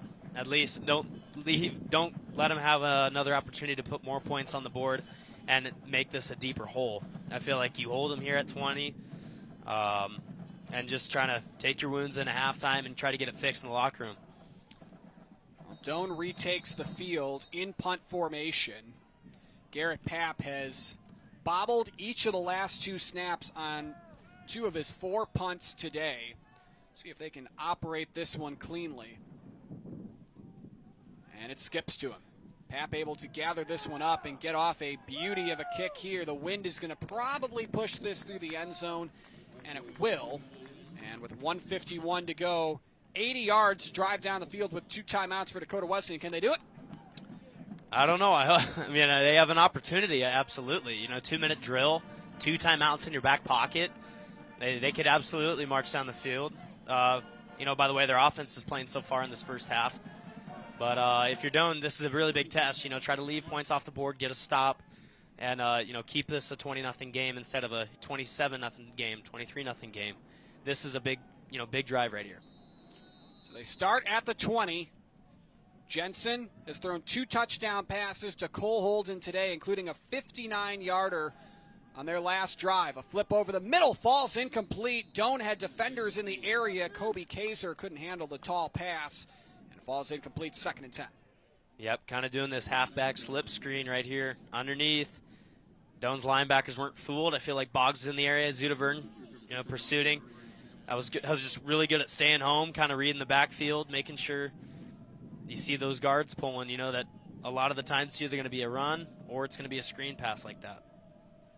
2nd down and 10 to go. They'll go to the ground game here with Kaiser, and he runs up the middle and is brought down. Looks like Schuler in there for the stop, and Doane potentially with an opportunity to get themselves the football back. Yep, Johnson calls a timeout here, which is smart with 2 remaining. 1:41 left. Try to get a stop here on 3rd and long. Call another timeout. Then you leave your offense with 1 timeout and about 1:30 to score. This could be huge for the offense and this Doane football team. 3rd down and 6 to go. Upcoming. Did we have a timeout called on the field, Chase? Yes, sir. Yeah, so there you go. Doane will have 1 remaining in this first half. What's been the biggest positive for this Doane team today? Is it defense? Yeah, I would say so. Yeah. I feel like they've made it's some hard to crucial say because stops. they've given up big plays. Right. I feel like those were just kind of broken plays. I wouldn't say that they kind of got beat badly, but I felt like it just kind of missed opportunities and broken plays that Dakota Wesleyan just took advantage of. So I feel like they made some pretty good stops, a couple good sacks, tackle for losses. I feel like they're doing a lot of positive things. It's just those broken plays that, are the only things that's showing right now with that 20-0 hole. Yeah, the Tigers do have 3 sacks and 5 tackles for loss on the day. Big play right here. 3rd down and 6 to go for Dakota Wesleyan. They've got to get it to their own 30 to move the chains. They still have 3 timeouts remaining, and they'll empty the backfield. Jensen sends Holden into the slot on the near side, and a flag comes in. False start here against Dakota Wesleyan, and this will make it 3rd and long. This is going to be huge for Doane's defense. Back them up even more. It's on Paul Klein, the freshman right tackle. You have all underclassmen on this offensive line for the Tigers. A sophomore at left tackle, a freshman at left guard and at right tackle, and sophomores on the interior with Krugel at center and Brock Dyer at right guard. So this is going to be a very experienced offensive line in a few seasons, but there you see obvious jump by Paul Klein. 3rd and 11. They fake the pass and they hand it off to Kaiser. Reverses course. Needs a block, and he gets close to the line to gain, and he picks up the 12 yards he needs and moves the chains. A backbreaker for Doane's defense. Backbreaker indeed. I felt like it was just a simple underneath play that Doane could have really taken advantage of. Just over pursuit there by the linebackers. And he's just able to run upfield and get that 1st down. He's shifty. That was a great run. He took advantage of, the over pursuit and continue this drive. That was going to potentially be, 4th down, 4th and long, and he's able to keep the drive going. Kaiser was close to a 1,000-yard season last year, ended the year with 926 yards and 8 touchdowns. So he's got the ability to put up big numbers in a lot of different ways. 1:33 to go here in the half when Dakota Wesleyan's offense retakes the field. And we talked about the Doane defense, the number of positives. Those are the type of plays that outweigh those. Yeah, absolutely. You go back to the 2 touchdowns on air in the first quarter and then the second quarter. And then that one, you could have got off the field. That's a big opportunity to get your offense one more shot before halftime. And, it's just the little things, that add up in this first half for Doane's defense. They face a 1st and 10 after the 3rd down conversion. That was their longest 3rd down conversion of the afternoon. And Jensen, no surprise, he'll go to the air. Has a man. The catch is made. It's Caleb Kilbride on the reception. And he gets a few yards. Did he get out of bounds is the big question. I believe he did, and that stops the clock. That was just a really good play there on the outside. Able to take advantage. That simple out route. Able to pick up about 6 yards. Get out of bounds, stop that clock. 2nd down and 4 to go. Pass to the sideline. Dangerous throw by Jensen, and it falls incomplete. He was looking for Kilbride again, and it's 3rd down and 4, but much more manageable than the last one they faced. Yep, absolutely. Looked like we were going to Kilbride on that out route. Good job by Simdorn, that outside linebacker, able to play really good coverage there. Able to force a 3rd down. You could still get a stop. It's a minute 23 left on the clock. This is another big down for the defense. 2 wide receivers to either side. Jensen looking deep. Has a man. Christian makes the catch in stride. Spins away from the defenders and waves goodbye. Touchdown, Dakota Wesleyan.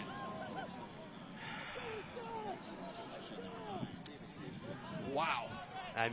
Going back to it. Just another broken play, missed tackles, blown coverage. It's Stephen Christian's first touchdown of the season. He had only had 27 receiving yards on the entire season until that play. A 62-yard touchdown reception. The PAT is up, and it is good for Danny Carcer, the freshman kicker, to make it 27-0. The big play continues to be a big problem for Doane's defense. It's all Dakota Wesleyan here in Crete. They lead it 27-0. From the heart of Nebraska to across the state, RMV Construction is building more than just structures. We're building trust. RMV Construction has grown from humble beginnings to become a trusted name across central Nebraska and beyond. With unmatched craftsmanship, cutting-edge innovation, and an unwavering commitment to customer satisfaction, we deliver projects on time, on budget, and above expectations. Trusted, local, proven. RMV Construction in Kearney and Lincoln. Let's build your vision together. I spend with purpose because I bank with purpose at Liberty First Credit Union. With my Liberty Plus checking account, I can earn extra cash just for spending on everyday things, like groceries, online or in-store purchases, and lunch. At Liberty First, anyone can join, so start earning money to spend on the things you love. Start banking with purpose. Start banking with Liberty First Credit Union. 1:13 to go here in the first half. Dakota Wesleyan has broken this one open. They lead it 27-0 after a 6-play, 80-yard scoring drive in just 38 seconds. That's because of a 62-yard touchdown pass, Jensen to Christian. And the kick is away here. Blake Allen fields it from the 10. Runs forward, gets past the 25 to about the 27, and that is where the Doane offense will get back to work. 1:08 to play in this first half. They have one timeout remaining. And if you're Doane's offense here, I mean, you're really going into the locker room. You don't really have much to build off of. You haven't had a lot of positives in this first half. So this drive is super important. Even if it's just getting down to midfield or giving an opportunity to kick a field goal. I mean, any positive right now they will take. Ball spotted on the 27. Doane's offense with just 70 yards in this first half. They average on the season 286. Pass over the middle. And that one hung on to for a short gain. Quentin Archer with his second reception of the ball game. That makes him a little bit of a multi-dimensional back because you can line him up in the slot as a receiver, as they did right there. Yeah, absolutely. Slot receiver he could be. That was a great catch and throw. Another one to the sideline. To Pompa with the grab near the first down marker. His second catch of the ball game moves the chains for a first down. Yep, still got about 45 seconds here. One timeout. Got that first down out of the way. Just continue to kind of dink and dunk it down, but you got to move fast. They're at the 38 are the Doane Tigers. Hartman steps up, hit as he throws, and he overthrows to the far sideline to Andrew Wado. Andrew Wado, a day that he has not loved. He's been targeted 5 times and has not had a reception yet. Yeah, I mean, it's just looks like Wade was going to do that deep out. I mean, the pressure by Dakota Wesleyan's defensive line also played a huge part in that. Got Hartman under pressure, had to, kind of throw it off kilter. And, I mean, that's another missed opportunity there by Doane's offense. 2nd and 10 from the 38. Doane has one timeout remaining. Hartman steps up in the pocket, evades a tackler. Wohlberg forces the pass to the sideline. Wado made the grab, but he is well out of bounds, and it brings up 3rd and 10. Yeah, it looks like Hartman was just kind of scrambling around trying to find anything open, really. Able to find Wado down in a really tight window. Wado, great catch, just couldn't keep that foot in bounds. And now it's a 3rd down and 10 with about 30 seconds left in this first half. 2 wide receivers to the left, 1 to the right. Snap back to Hartman. Under pressure, hit as he throws, going deep, nobody down there except Landon Rusink, who drops the interception, and it brings up 4th and 10. Who knows, that might have been a good thing, might be better field position. Yeah, maybe. Maybe they're just trying to pin him deep. I don't know, maybe a miscommunication in routes. Maybe didn't understand the whole scheme. But it looks like there wasn't really anyone down there other than John DeRiso about 10 yards off. So just an incomplete pass for Sam Hartman, who is now 8 of 21 through the air for 42 yards. Pap to punt. Dakota Wesleyan still having 2 timeouts. Got to think they probably play it pretty safe with the ball to start the second half. And this one finds the end zone for a touchback. And the Dakota Wesleyan Tiger offense retakes the field. Doane Tiger defense as well. Yeah, I wouldn't expect Dakota Wesleyan really to do much with these 16 remaining seconds, even though they do have 2 timeouts in the pocket. I mean, you're already at 27. I think you just kind of take your win and go to the locker room pretty satisfied with this first half. I would agree. The scoring plays for Dakota Wesleyan have been a 31-yard touchdown reception, a 16-yard touchdown reception, and then a 59-yarder and a 62-yarder. Holden has 2 of those. DeBleek has another, and then Stephen Christian with the one just moments ago, and they will go to the ground game here with Kaiser, and he is stopped after a gain of about 1, and that should be the final play of this first half. It is all Dakota Wesleyan in the tilt of the Tigers on Doane homecoming weekend. They lead at 27-0. Before we kick things over to halftime activities, Chase, your quick thoughts. I mean, not a lot of positive things went your way for Doane in this first half. Felt like offense had troubles moving the ball, and defense, it's just those chunk plays that really killed them. So I feel like they're going to have a long talk at halftime, and hopefully they get it fixed. I mean, they got a big hole to dig out of, but, I mean, they can do it. They have the opportunity, and they have 2 quarters to do it. Doane is being outgained by the Tigers 271-80 after the first 30 minutes. 30 minutes in the books. Second half is coming up. But before that, we've got halftime highlights, analysis, and much more. Don't go anywhere. Whether you're rolling up in a semi, pulling a horse trailer, heading to the lake with your boat, or just cruising in a car or motorcycle, Speedy Mart is your stop. Fuel up fast, grab your favorite snacks, stretch out with plenty of parking, and step inside for a roomy store and friendly faces. And hey, teams love it before and after the game. Speedy Mart convenience stores, fueled for every road. He's there with me in the moment. It is one of the best things I do every week. Anyone can be a mentor. It comes back to you tenfold. She got to meet me, I'm pretty cool. I'm glad I have a mentor. People actually care about me. What you're going to receive is way more than you're going to give. Once you get involved in teammates, you're kind of hooked. It's the absolute best. It gives me goosebumps right now talking about it. That says it all. Be a mentor. Join the team. Be a mentor.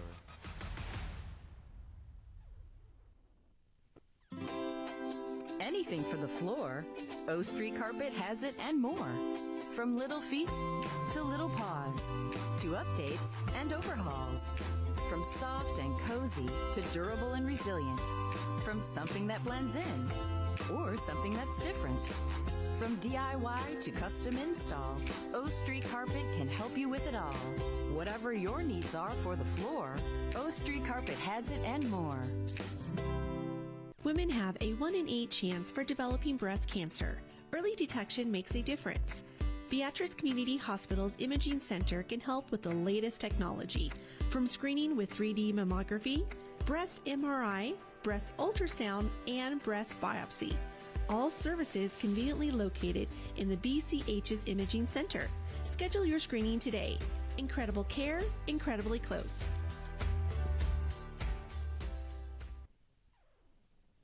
Well, not the homecoming that the Doane Tiger fans wanted to have, at least at halftime. They trail at 27-0, but a great crowd out here on a warm, windy afternoon at Al Papik Field. News Channel Nebraska proud to be on site again for Doane Tigers football. Chase, you had one of the statisticians walk in with a stat sheet. You got your highlighter out immediately. A couple of things must be standing out to you. Yeah, well, the biggest thing is, just a really good first half here by Jed Jensen. How about 15 for 20, 254 yards and 4 touchdowns? The running game isn't killing Doane. It's the passing game and the broken plays. I feel like he's getting numerous targets to different receivers. Sean DeBick, Lane Darrow, Cole Holden, McGilvery. All of them are just getting really good touches at the right time, and they're taking advantage of the missed opportunities from Doane's defense. Yeah, he averages 154 yards on the season. He's over 100 past that at the half, and obviously a career high as well with those 4 touchdown passes. He came in with 5 touchdown passes and 7 interceptions on the season. So what an afternoon for the redshirt sophomore from Rapid City, South Dakota. I think on the Doane side of things, the defense has come to play. They've gotten to the backfield. Unfortunately, they're selling out for the blitz. They're getting home, but that also opens up for some of those big passes downfield, including a 59-yarder and a 62-yard touchdown pass. Yeah, absolutely. And that's the one thing we were, focusing on before the game is try to get Jensen under pressure because that's going to work in your favor.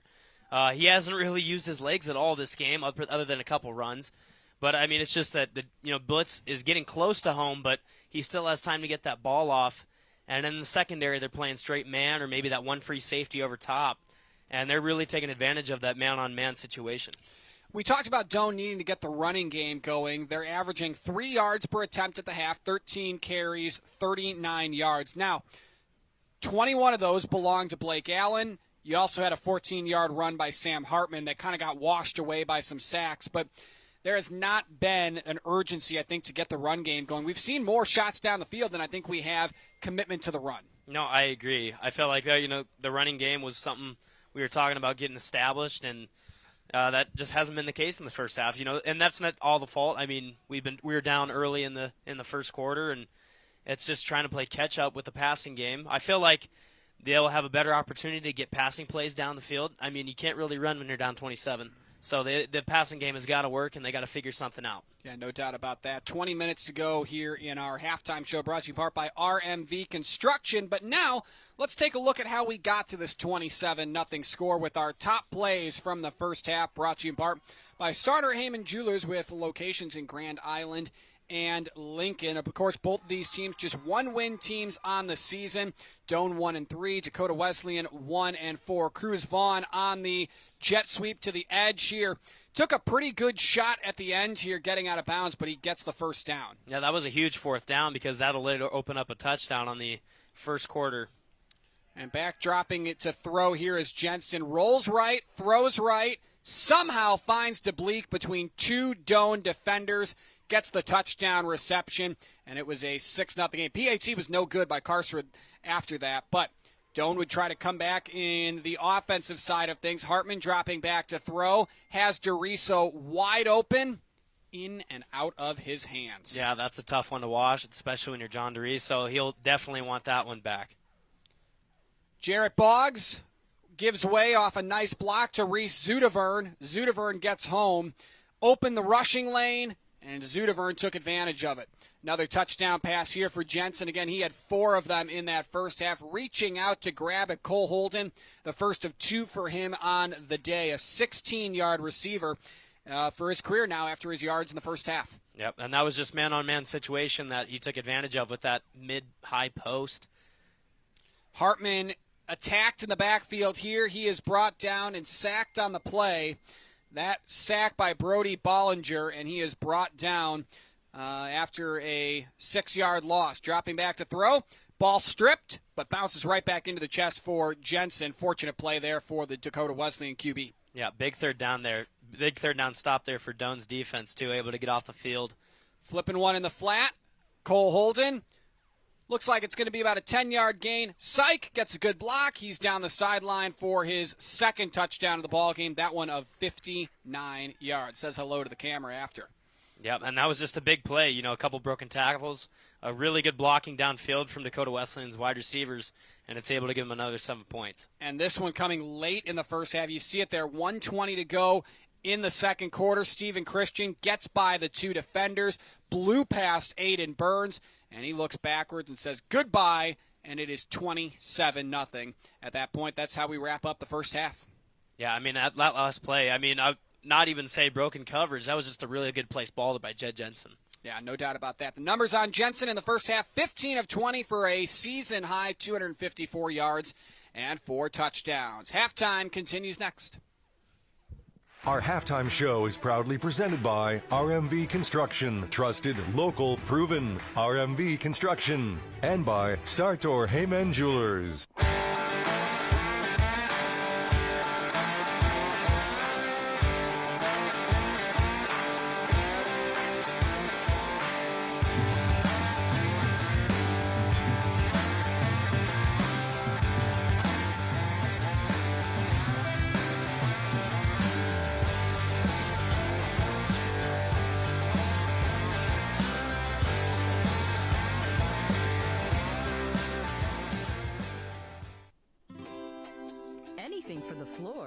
O Street Carpet has it and more. From little feet to little paws, to updates and overhauls. From soft and cozy to durable and resilient. From something that blends in or something that's different. From DIY to custom install, O Street Carpet can help you with it all. Whatever your needs are for the floor, O Street Carpet has it and more. He's there with me in the moment. It is one of the best things I do every week. Anyone can be a mentor. It comes back to you tenfold. She got to meet me, you know, I'm pretty cool. I'm glad I have a mentor. People actually care about me. What you're going to receive is way more than you're going to give. Once you get involved in teammates, you're kind of hooked. It's the absolute best. It gives me goosebumps right now talking about it. That says it all. Be a mentor. Join the team. Be a mentor.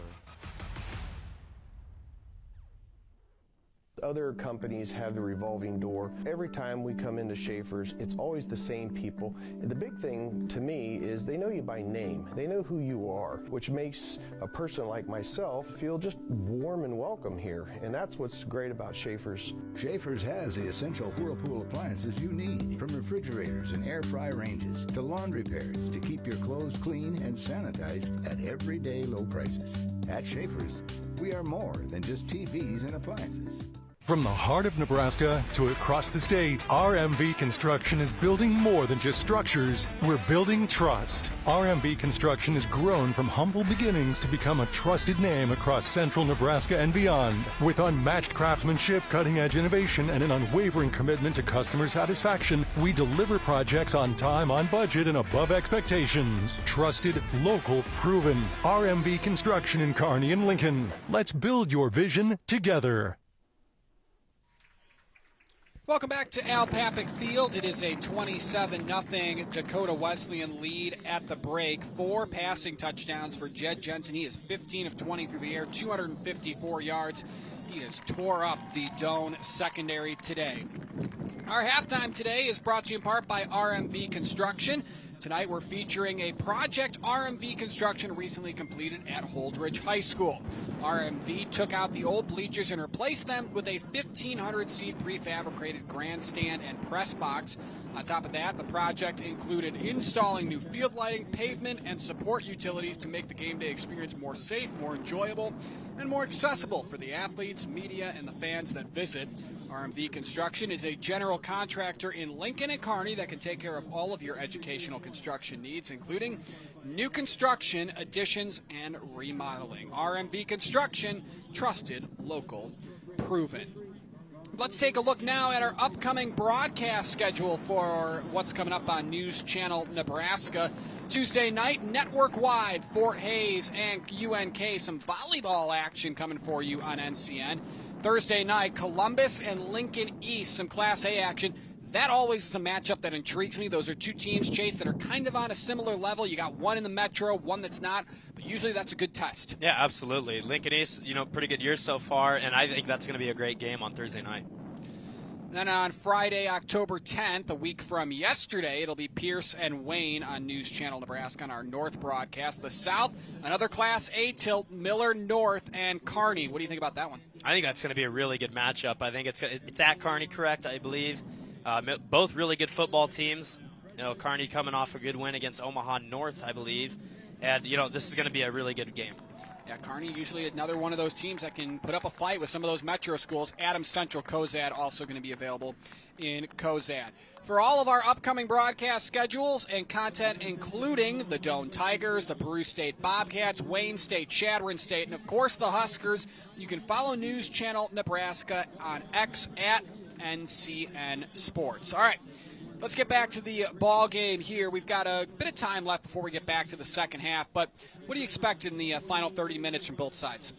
Well, I think that, Dakota Wesleyan being up 27, I think they would kind of be more passive in the second half, kind of be more conservative, safer. And that's going to be the complete opposite for Doane. I feel like they got to go now. They're down, 4 touchdowns basically, and they got to start quick, and they got to move down the field fast and get an early score. It all starts with the defense. They got to get a stop early, give their offense a really good chance and good, field position. I feel like they're going to come out shooting, and Dak West is going to try their best to, mediate that. Well, we have about 12 minutes till we get back underway for the second half. Long halftime here. I know you've been a part of some of these homecomings on the field. What's it like for a player on Doane Homecoming Weekend, Chase? I know you've been part of the program. Right. It just adds to it. I feel like, homecoming week, that goes back to high school. It's one of the best weeks of the school year, and it's the same way for college. There's so many events around campus. Especially Saturdays for the games, you got so many tailgates, you got so many activities to do before and after the game, and it just kind of adds to it. There's more fans in the stands, and it's just a really good environment here at Doane. All right, we'll step aside. Halftime continues as the second half lies ahead.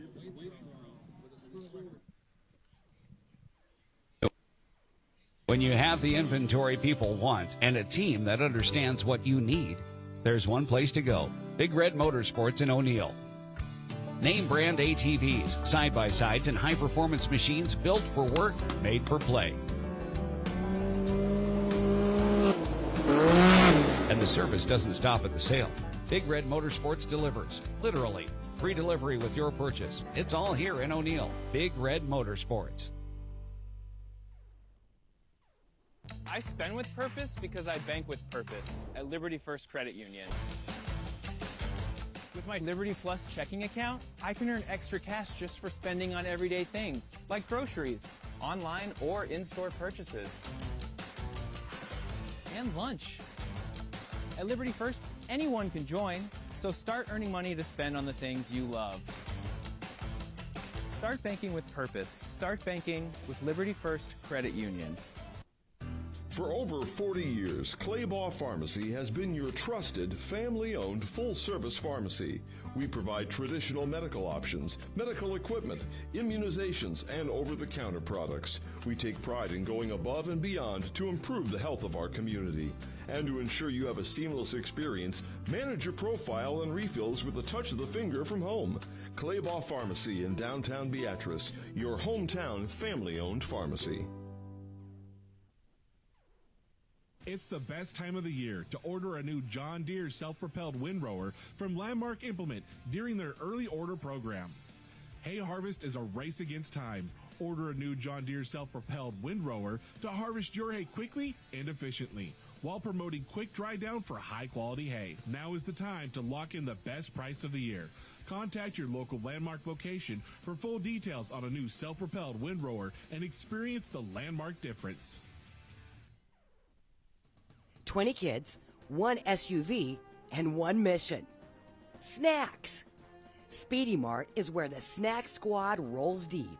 Whether it's before the first pitch or after the final out, we've got drinks, treats, and all the fuel to keep your team going strong.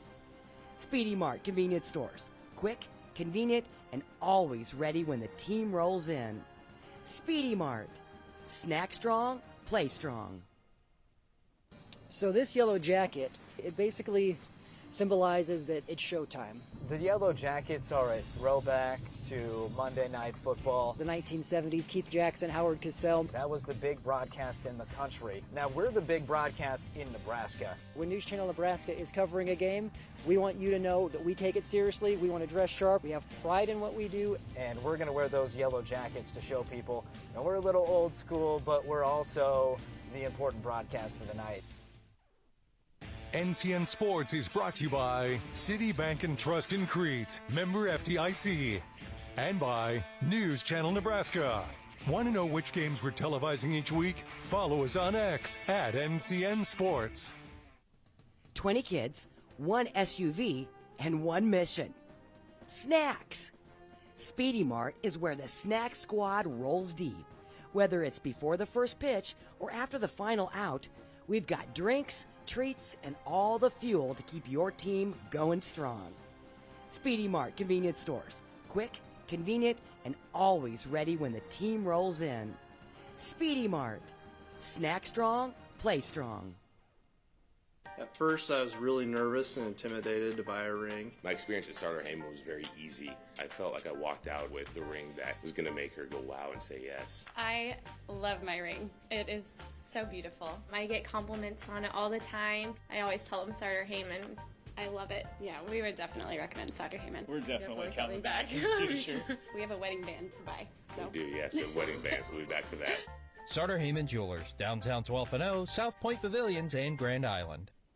You're proud of the community you live in. Taking care of the people in it isn't a job, it's an honor. At John Henry's, we take pride in being relied upon by the great people of Lincoln and the surrounding areas. A hard day's work means a happy customer, and making happy customers has been our goal all along. A team of expert plumbers, drain specialists, and HVAC professionals, dedicated to finding solutions for our customers. Because for us, a successful day ends with a handshake and a smile. John Henry's, our family serving yours.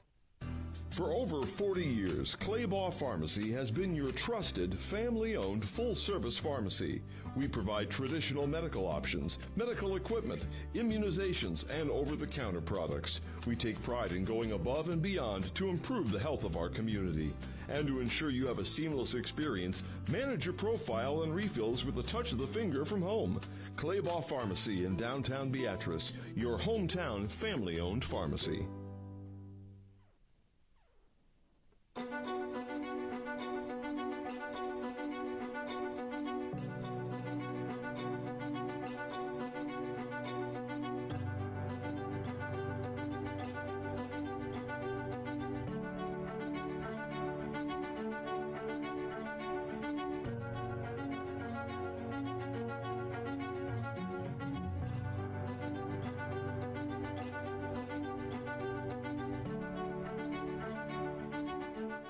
Our halftime show is proudly presented by RMV Construction, trusted, local, proven. RMV Construction, and by Sartor Heyman Jewelers.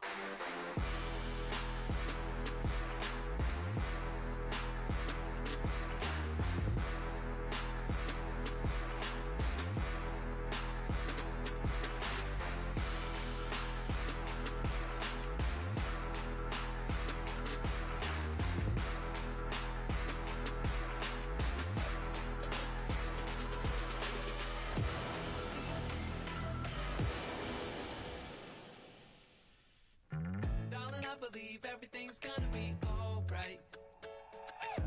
No need to worry because you got somebody on your side. We all need a fam, we all need a crew. When you're in a jam, don't know what to do. Just reach out your hand and we'll see you through. Doesn't matter where you're at, we got your back. We got your back. With a Medica health plan, you're not just covered, you're cared for. On your way to the big game or heading home after the win, Speedy Mart is the ultimate team stop. Stay alive! Stay alive! Stay alive! Stay alive! You're bound to stay alive at Speedy Mart. Icy cold drinks? Check. Tasty snacks? Double check. Fast fuel and room for the whole crew? You know it. Be aggressive! And make sure to go to Speedy Mart after the game. At Nebraska Orthopedic Center, they provide comprehensive orthopedic health care. Their physicians are highly skilled in all areas of orthopedic and sports medicine, including spine surgery, foot and ankle, hand and upper extremities, fracture care, and total joint replacement. Their expertise includes the medical management of injuries through physical and rehabilitative methods or surgical intervention. To schedule an appointment or to learn more about Nebraska Orthopedic Center and their family of 25 physicians, go online to nebraskaortho.com. That's nebraskaortho.com. Nebraska Orthopedic Center is your healing destination. From the heart of Nebraska to across the state, RMV Construction is building more than just structures. We're building trust. RMV Construction has grown from humble beginnings to become a trusted name across central Nebraska and beyond. With unmatched craftsmanship, cutting-edge innovation, and an unwavering commitment to customer satisfaction, we deliver projects on time, on budget, and above expectations. Trusted, local, proven. RMV Construction in Kearney and Lincoln. Let's build your vision together. At Al Papick Field, second half about 3 minutes away. Chase, Doane trails at 27-0. Your keys to the second half.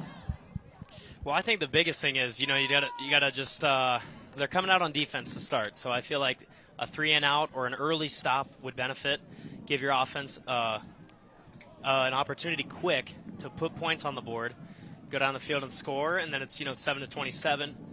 I mean, there's a lot. I mean, it's a big hole to come out of, but you got to start now, and it starts with the defense getting a stop, and then it starts with going down the field as an offense with your first drive in the second half, ending in 6. I feel like it also could just be a beneficial piece to Doane to just show that you can be competitive with these teams, because this is a team that, I think a lot of people thought Doane would be able to hang around with and maybe even get that second win. They haven't gone back-to-back in a couple years in terms of getting back-to-back wins. Unfortunately, they find themselves in this hole, though, but you see them claw back. You make this a 1 or a 2-score game down the stretch. Things are a little more interesting. You might feel a little better about how this one ended up. Right, and that's the biggest thing, is just to get it back within, reach. I feel like it's really far out of reach right now, but you just got to stack good plays on good plays. And, before you know it, you could look at 1-possession, 2-possession game.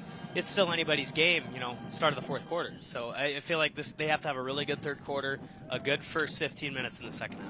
Taking a look at the stats for Doane, Sam Hartman, 8 of 21 through the air for 42 yards. That's a completion percentage of about 38%. They have had 5 different ball carriers today, total 13 carries for 38 yards. Blake Allen has 5 carries for 21. Hartman has 3 for 8. He's been sacked once as well. Garrett Papp is credited with 1 due to a botched snap on a punt. He lost 5 yards. 3 carries for 8 yards for Quentin Archer. And Andrew Wadeau on a jet sweep, 1 for 6 yards. Jed Jensen's been the player of the game. Chase 15 of 20, 4 touchdowns, 254 yards, both of those career highs. Yeah, absolutely. And other than that diving interception almost in the first quarter, he really has been doing a good job of just taking care of the football and putting the ball in perfect positions for his wide receivers to go up and get it and then eventually run with it to the end zone. So, he's been playing lights out first half. Kobe Kaiser has 6 carries for 20 yards, 5 for 11 for Landon Iverson. Jensen's been sacked 3 times today. He's been hit behind the line of scrimmage 5 times in total, and that's a loss of 14 yards in the run game. How about this? 7 different receivers catching 15 passes from Jensen. That just keeps the defense on its toes. Yeah, and it's really hard to guess which guy's going to get the ball next. I feel like Doane's been doing a good job of getting in the running game department. They've been stopping them, getting sacks, tackles for losses, but I feel like they just can't put it all together, and it eventually leads to a third down where, maybe a busted coverage or just even a good ball by Jensen, and it really just resets it, and it's really hard, to guess who's going to get the ball next. Leading receiver in the ball game is Cole Holden, 3 receptions, 83 yards. Doane's leading receiver, believe it or not, it's the running back in Quentin Archer. Time to kick things off for the second half. To get the ball in the air, it's Ivor DeJong. First time we've been able to see him kick off today, as Doane won the toss to start the ball game and elected to receive. Wind is going to blow the ball off the tee. We saw that happen at the start of the first half as well. Just a thing that's happened only at the start of the half so far today. Yep, it's going to repeat itself again, I guess. And this is big. This is where you need to make a stand as the Doane defense. Try to get a stop as early as you possibly can. Keep them off of the scoreboard. And let's try this kickoff again, shall we? Yeah, and we're going to have to probably have somebody hold it now as that one blows off the tee as well. Looks like it's Iverson and Christo back to receive the kick, and they're standing. They're not expecting this to go very far because they're standing around the 15-yard line on the other end, and we're going to have a holder here for the kick. Lucas Christensen will do that for his kicker DeJong, the freshman from the Netherlands. Boy, you can just hear that wind howling through our cameras down on the field. The boot is away. Line drive. And this is going to have to be fielded. Picked up at the 1-yard line. And it's a return of about 30 yards for Connor Drake. There is a flag that comes in after the play as well. We'll see what the call is. It's something around the vibes of personal foul. Yeah, Lucas Christensen, the placeholder who held that kickoff, came down and made a huge hit at the end of that play for a tackle. And maybe that's something small like that could fire this team up. Let's see what the call is. Officials discussing. After the play, personal foul, unnecessary roughness. Receiving team, number 36. So that is against Dakota Wesleyan. First down, Dakota Wesleyan. So Mario Bush, the guilty party. Following the penalties, 1st and 10 for Dakota Wesleyan. First down and 10 to go. Ball spotted on the 10-yard line as This lethal Dakota Wesleyan offense retakes the field, outgaining Doane 271-80 on the afternoon. They'll start on the ground game here. And a short yardage gain on the first play of the second half. On the carry. That was exactly what you needed to do. Again, hitting that with the RPO. Doane does a good job of staying home, not falling, not biting for anything. Just an underneath run. It's a good rally. Way to plug that gap. And a new running back for the first play of the second half as well. That was Lane Darrow getting his first touch and a gain of 2. Second down and 8 from the 12-yard line. Jensen going to the air, looking downfield for Christian, who has a 62-yard touchdown already today. Now he gets a big gain past midfield. I think there's a flag. It might have a push-off or could be DPI. There was a lot of hand fighting on that play. We do have a injured Tiger down. There you see Carter Fauble back inside the 5-yard line. He is down, and he is in pain. We'll check the penalty here.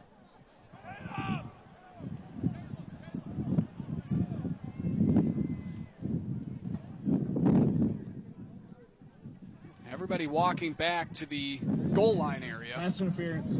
Offense. There you go. So offensive pass interference against Stephen Christian.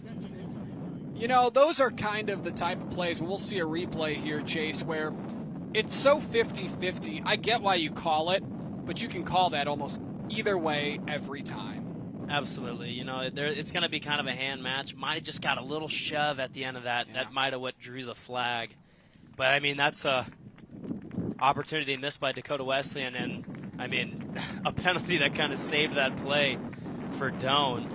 It was Tony Butler, the freshman, in coverage, and there you see Fauble walk off the field under his own power, so that's a good sign.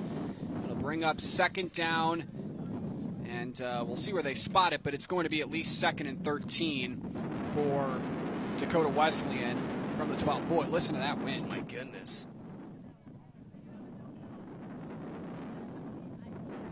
Are we in a hurricane watch or something? I don't know about that. Maybe fire. Yep. Well, it's around this time of the year. There you see it. Look at the top of the goalposts.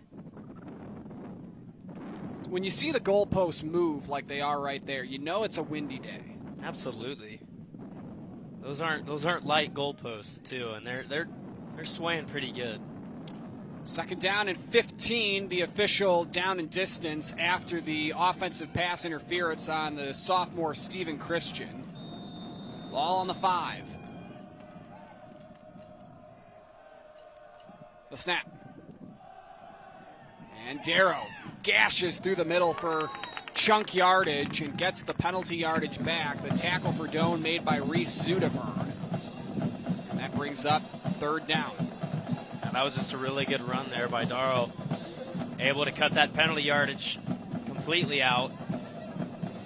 Zuderberg gets the tackle at the end of the play.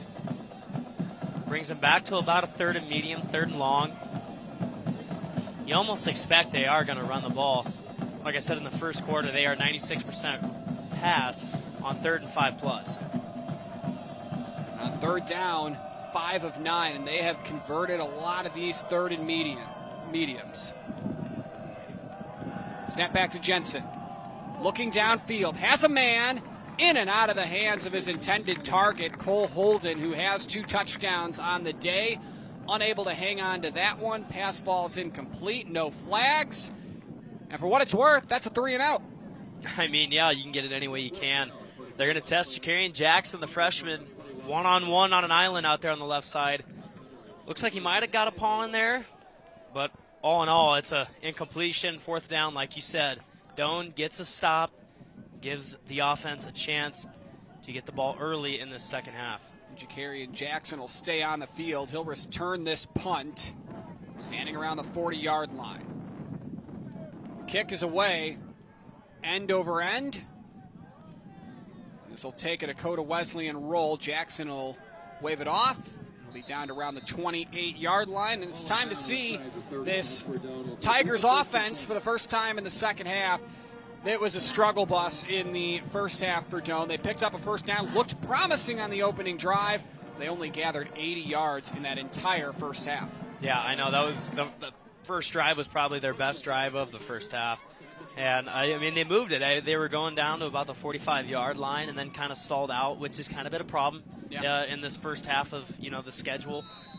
You really just want to see, get them to the red zone, get them a chance to, take some shots at the end zone here.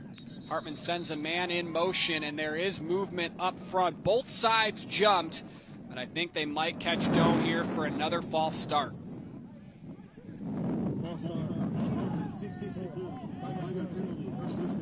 It's Jared Minzemeyer, the junior left tackle, 6'1", 280-pounder from Kemp, Texas. A lot of movement on both sides there. I just feel like that's probably the third drive for Doane's offense where they started with the penalty. Yeah. And that's something you just can't have when you're trying to get back into a game where you're down by a lot. 7th penalty of the game for the Tigers. 1st and 15 on the first drive of the third quarter for Doane. Hartman over the middle, and the pass is caught, and it's the first time we've been able to say that he's been on the field today. Rian Green with a reception to get the penalty yardage back, gain of 6. That kind of raises the question mark there. You got your senior running back that hasn't really played any snaps in the first half. Able to find him there, out of the backfield. Able to pick up a couple yards there. Yeah, kind of interesting. Took a good hit from Grayson Hansen on the play as well. Yeah, that was a good rally and good tackle. 12:34 to go here in the third. First drive of the second half for the Tigers. Doane's defense forced a Dakota Wesleyan 3 and out, and they now have it at their own 30. Green gets the edge, and he gets upended by Landon Rusink on the stop. Two guys that might have played each other in high school. Rian Green from Kearney, Landon Rusink from Omaha, so a couple of Class A cities. Yeah, that was a good design run, pretty good blocking upfield. Maybe do a front flip over him. Maybe style points, though. It's style points to set up a much easier third down. It's 3rd and 4 to go here for Doane. In that first half, they were just 1 for 9 on third down. We talked about that opening drive being their best of the game. That was the only drive where they converted a third down. Rian Green to the left hip of Hartman. We'll go to the air for the first time in the third quarter. Over the middle. Ball comes out at the end. I don't know if Tyshawn Miller held on to it to begin with. Pass falls incomplete. 4th down. Both teams go 3 and out to start the third. Yeah, trying to find Miller across the field. Little low throw. Yeah, just looks. Yeah, just pops out at the last second. Looks like he didn't really have any control over it. Yeah, and I mean, we're just gonna another 3 and out for Doane's offense. They fall to 1 for 10 on third down. So Pap to kick it away, and you've got everybody up front here for Dakota Wesleyan. Into the wind, they're coming after it, and it's a good kick. Rusink calls for the fair catch, makes the fair catch at the 39.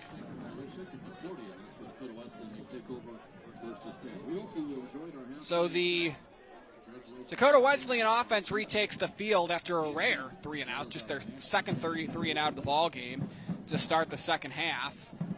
Otherwise, they have had no problems moving the ball down the field against this Doane secondary.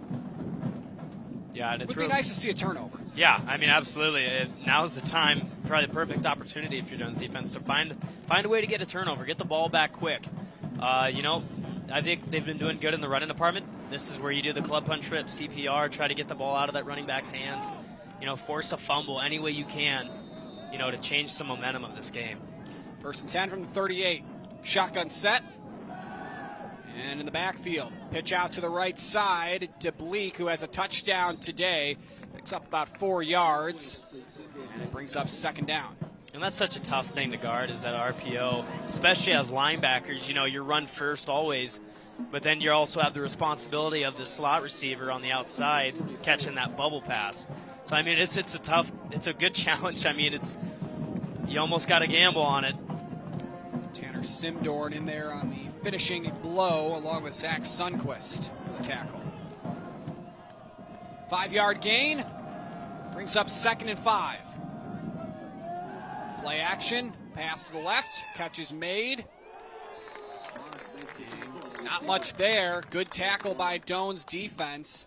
And there on the stop for the Tigers was Libin Farad, the second-string safety on the far right side, went across the field to make the stop. Yeah, that was a good play there. They're going to do another screen, this time to the far side of the field on second down. Good rallying tackle by the defense. Third medium here. This is another chance to get another 3 and out for the Doane defense. Linebackers playing pretty deep off the line for Doane. Pump fake, and Jensen takes off.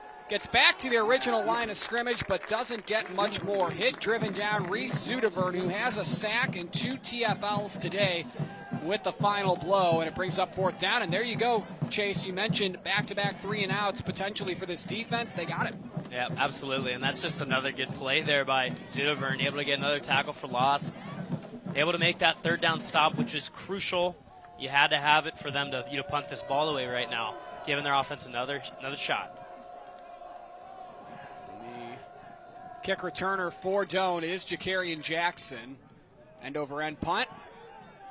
Takes a roll down inside the 20, and this is a tremendous Dakota Wesleyan roll down to about the 9-yard line. So Doane deep in their own territory to start their second drive of the third quarter.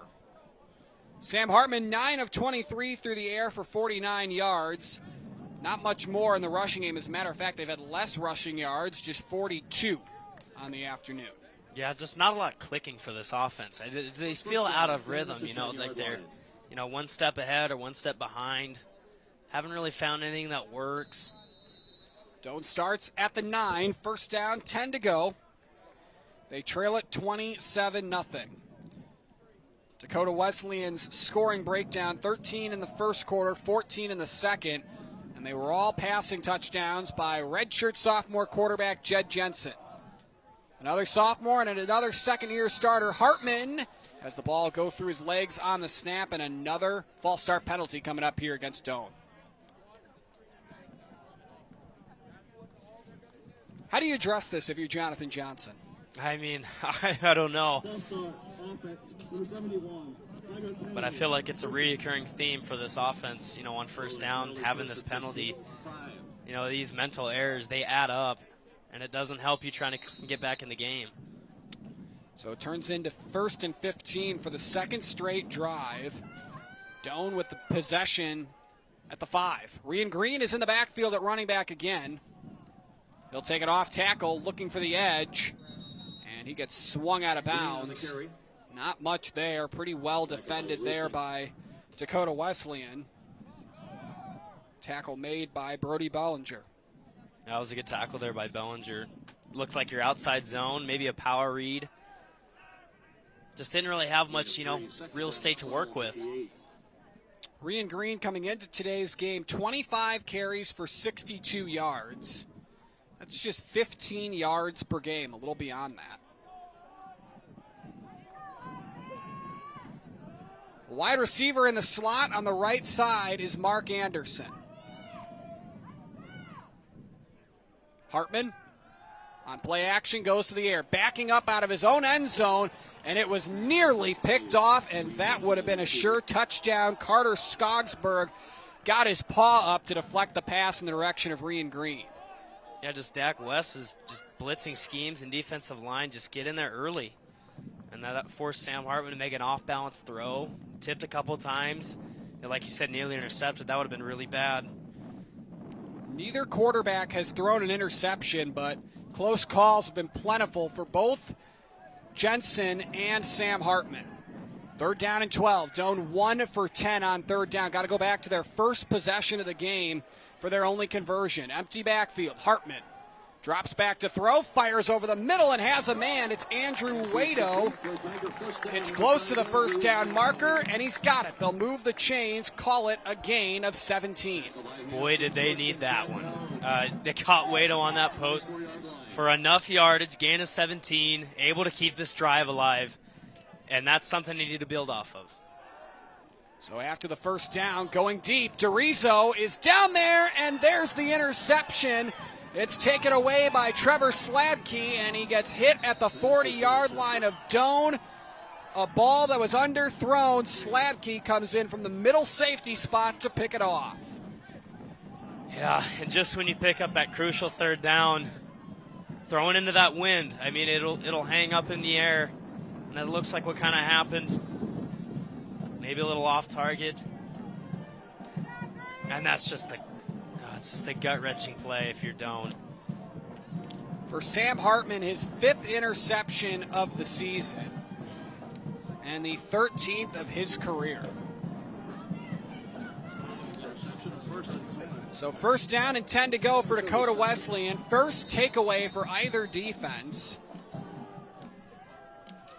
And Jed Jensen's offense in prime position and make this a 5-score game. He pump fakes. Going deep, has a man, wide open, touchdown Dakota Wesleyan. On the reception, way back in the end zone is Brendan Gregory, a 3rd-string tight end, makes the grab, and it is all the Tigers in gray. That's just kind of your stick and nod play, your little play action, pump fake to the far side, go deep. Great repositioning there by the wide receiver, and it's another touchdown for Jensen and the Dakota Wesleyan Tigers. Gregory, the 9th different pass catcher for Dakota Wesleyan today, and the PAT is good.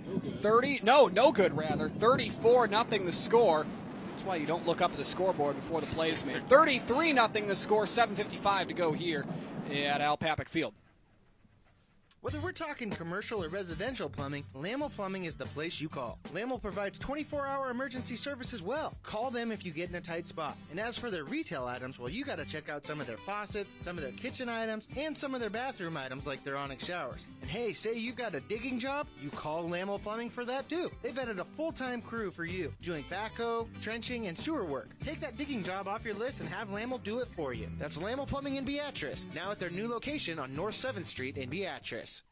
NCN Sports is brought to you by City Bank and Trust in Crete, member FDIC, and by News Channel Nebraska. Want to know which games we're televising each week? Follow us on X at NCN Sports. Well, things have gone from bad to worse for the Doane Tigers after the turnover, the interception. Took one play to score, 37-yard touchdown pass. Kilbride from Jed Jensen, and it is all Tigers of Dakota Wesleyan. The wrong side of the Tigers if you're watching from Crete here today.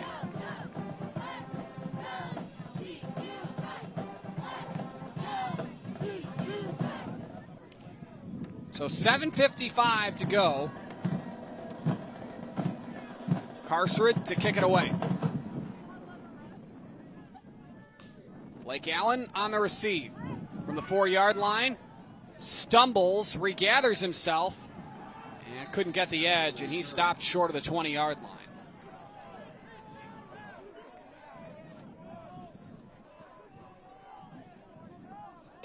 Well, a disappointing homecoming for many people here in attendance and many people who have made their way back to Crete, but a great crowd today. Yeah, absolutely. You know, they came fired up. I mean, first quarter, it was packed in the stands. There was everyone around the field.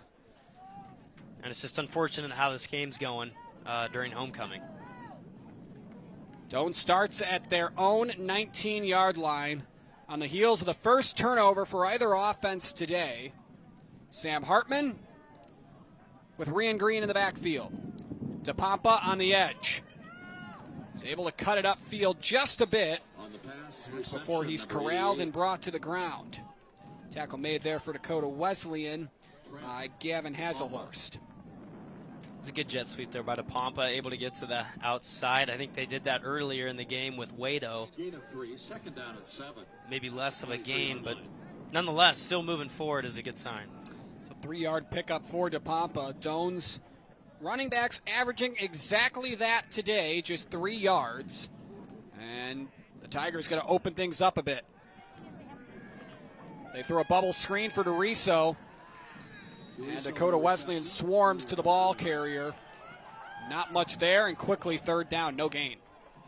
Yeah, they went with a tunnel screen right here to DeRiso on this left side. Short side of the field, just not a lot of room to work with. And a minimal gain, and it brings up another 3rd and long. Under 7 minutes to go in this third quarter, 33-0, Dakota Wesleyan with the lead. Doane in no hurry. Still in the huddle. Play clock down to about 14.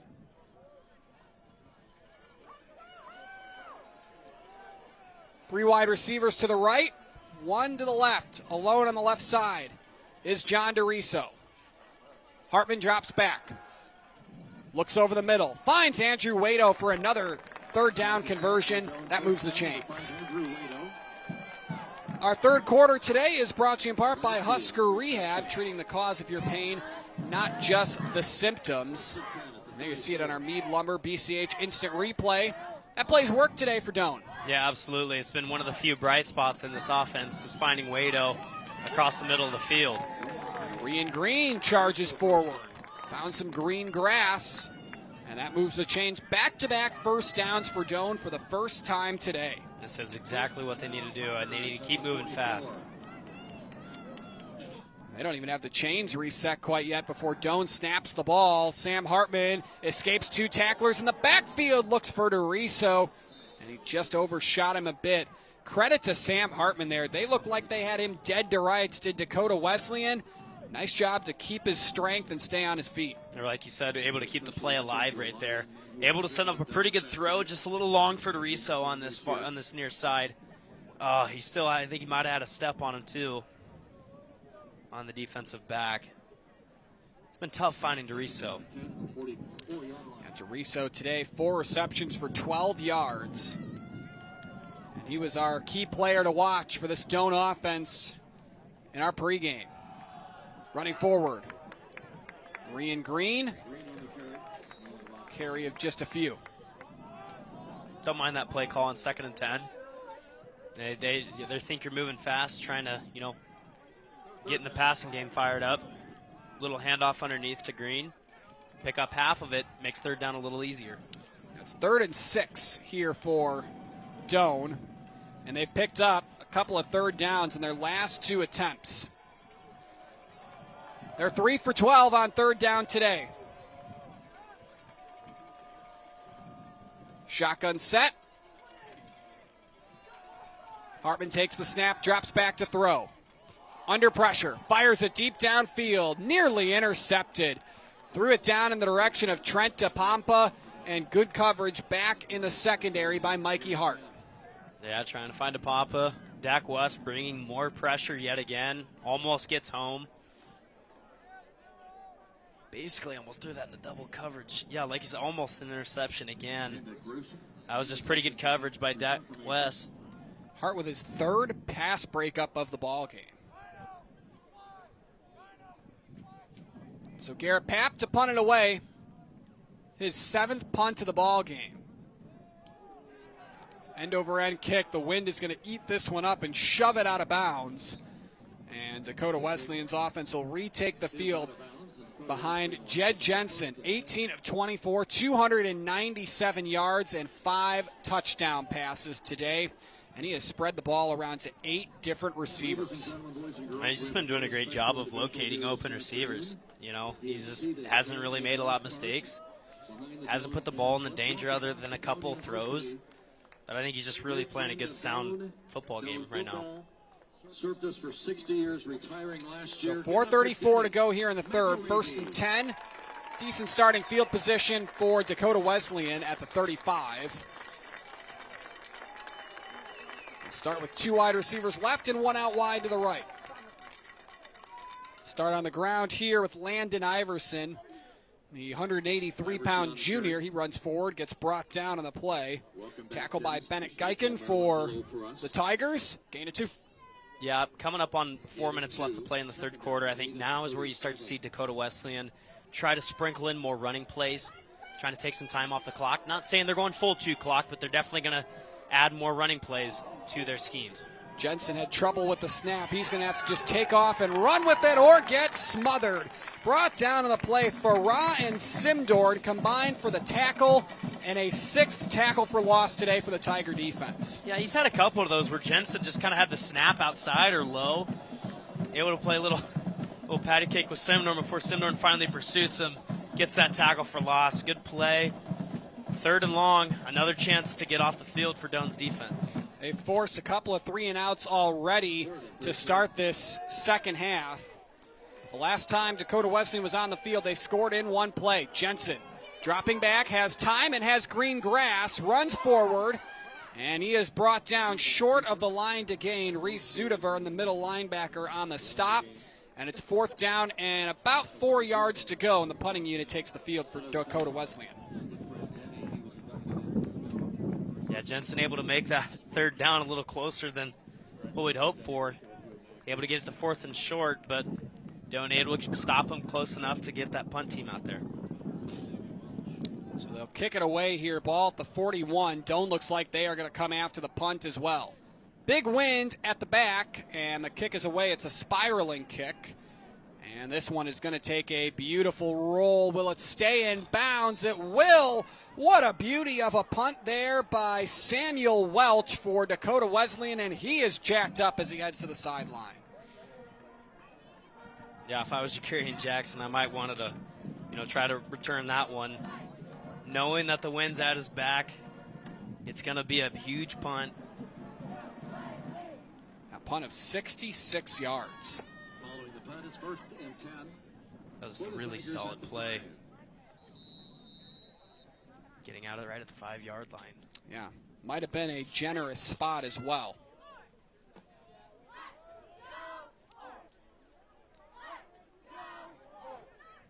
.240 to go in the 3rd. Sam Hartman with his toes in the back of his own end zone, hands it off to Rian Green.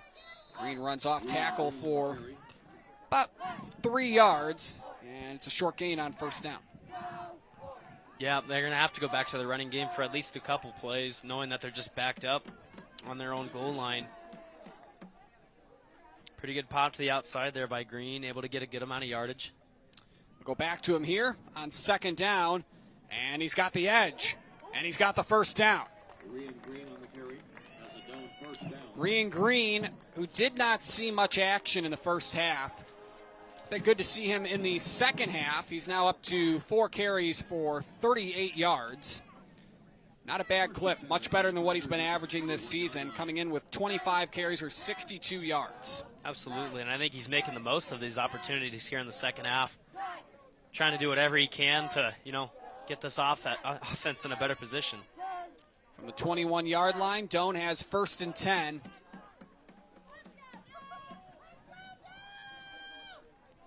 Hartman on play action. Looks over the middle. Waito has it on the post route, and he's got a 1st down. Really good play there. Found Waito on the far side. Kind of one-on-one. Little quick corner out. Work to perfection. Good throw. Good catch. Out of bounds too. Waito has come to life in this second half. Now got 3 receptions for 42 yards. Had just 1 for 6 in the first half. Rian Green off the left side of the line gets smothered and brought down in the play. Cody Winslow, the defensive lineman, in there for the stop, along with Brody Ballinger. Yeah, I think on that play you kind of got to stay with the passing game. You got those 2 big plays in the air, giving you a new set of downs. I think you're down 33. I think you got to stay with the air and try to score as quick as you can. 2nd down and 9. They gave him a credit for about a half of a yard. 2nd down at 10, 36. 2 wide receivers to the left. Empty to the right, but you got a couple tight ends out there. New looking formation here for the Doane Tigers. Waito downfield was getting grabbed. Doane wanted a flag, no call, and it brings up 3rd and 9. Jab trying to find Waito again, on this close side of the field. Kind of talking about that hand tag that we were, talking about earlier in the game.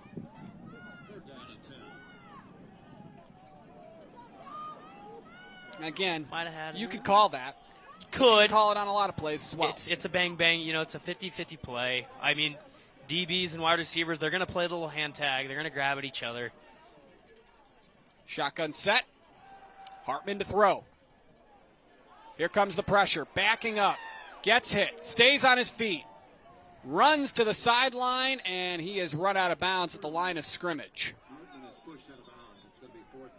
So 4th down and 10. No gain on the play. In fact, I believe he lost a yard. And we've seen a lot of Garrett Papp today. We're going to see more of him right here. Yeah, he's going to get a bronze leg here. I think this is, 8th time coming out here for a punt? I think it's his, by our stats, he's got 9. This will be his 9th punt. He has 8 right now for 299 yards. Yeah, I know even that he had a couple, We've got a timeout on the field. 4th down and 9 coming up in the final seconds of the third quarter. It's all Dakota Wesleyan here at Al Papik. I spend with purpose because I bank with purpose at Liberty First Credit Union. With my Liberty Plus checking account, I can earn extra cash just for spending on everyday things, like groceries, online or in-store purchases, and lunch. At Liberty First, anyone can join, so start earning money to spend on the things you love. Start banking with purpose. Start banking with Liberty First Credit Union. NCN Sports is brought to you by Citibank and Trust in Crete, member FDIC, and by News Channel Nebraska. Want to know which games we're televising each week? Follow us on X at NCN Sports.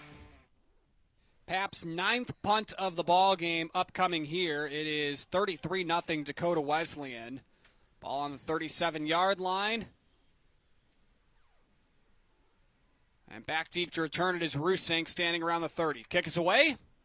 Line drive kick. If this stays in bounds, it could roll a bit. Rusink's going to field it, however, and turn it upfield to get to about the 44. So that is the final play of the third quarter. And as quickly as we came back from break, we're going to send it back. 33-0 in favor of Dakota Wesleyan. 45 minutes in the books, 15 to go. Whether you're rolling up in a semi, pulling a horse trailer, heading to the lake with your boat, or just cruising in a car or motorcycle, Speedy Mart is your stop. Fuel up fast, grab your favorite snacks, stretch out with plenty of parking, and step inside for a roomy store and friendly faces. And hey, teams love it before and after the game. Speedy Mart convenience stores, fueled for every road. He's there with me in the moment. It is one of the best things I do every week. Anyone can be a mentor. It comes back to you tenfold. She got to meet me, I'm pretty cool. I'm glad I have a mentor. People actually care about me. What you're going to receive is way more than you're going to give. Once you get involved in teammates, you're kind of hooked. It's the absolute best. It gives me goosebumps right now talking about it. That says it all. Be a mentor. Join the team. Be a mentor.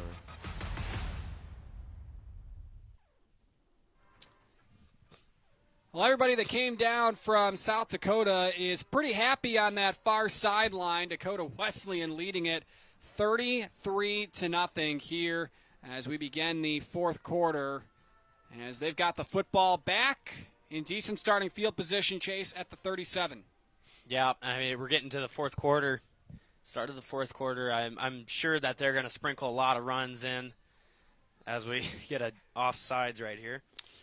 And there's the finger point beginning. See what the call is. And it is offsides against Doane.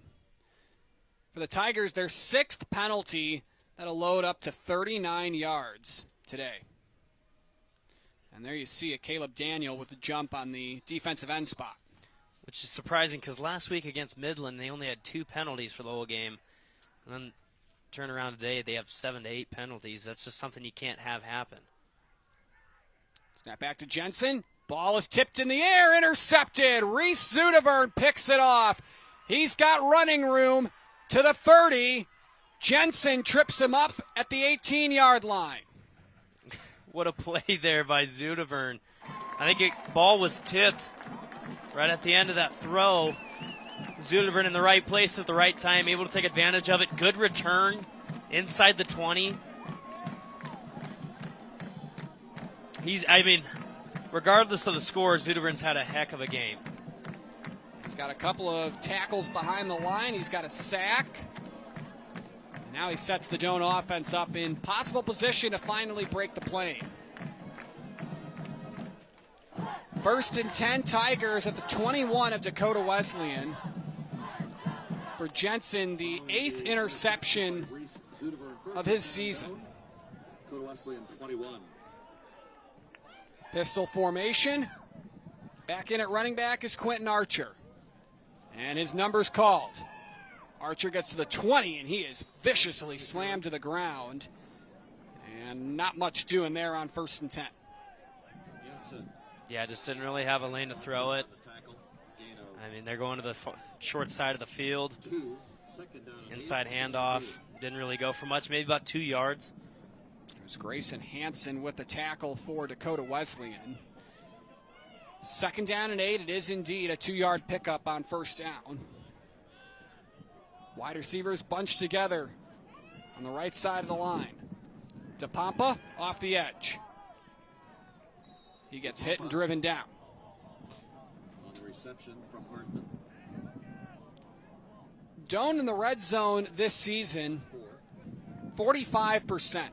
A number they likely want to raise. Absolutely. You know, like Dakota Wesleyan is 71%, you know, in the red zone, and usually you want to hover around there with red zone efficiency. Yeah, 45% is just not going to cut it. And Hartman hit, driven down in the backfield. Ball popped out at the end. There is also a flag down on the play. So we'll have to check all of that. Carter Skogsberg with the hit in the backfield. And that is a quarterback that is frustrated.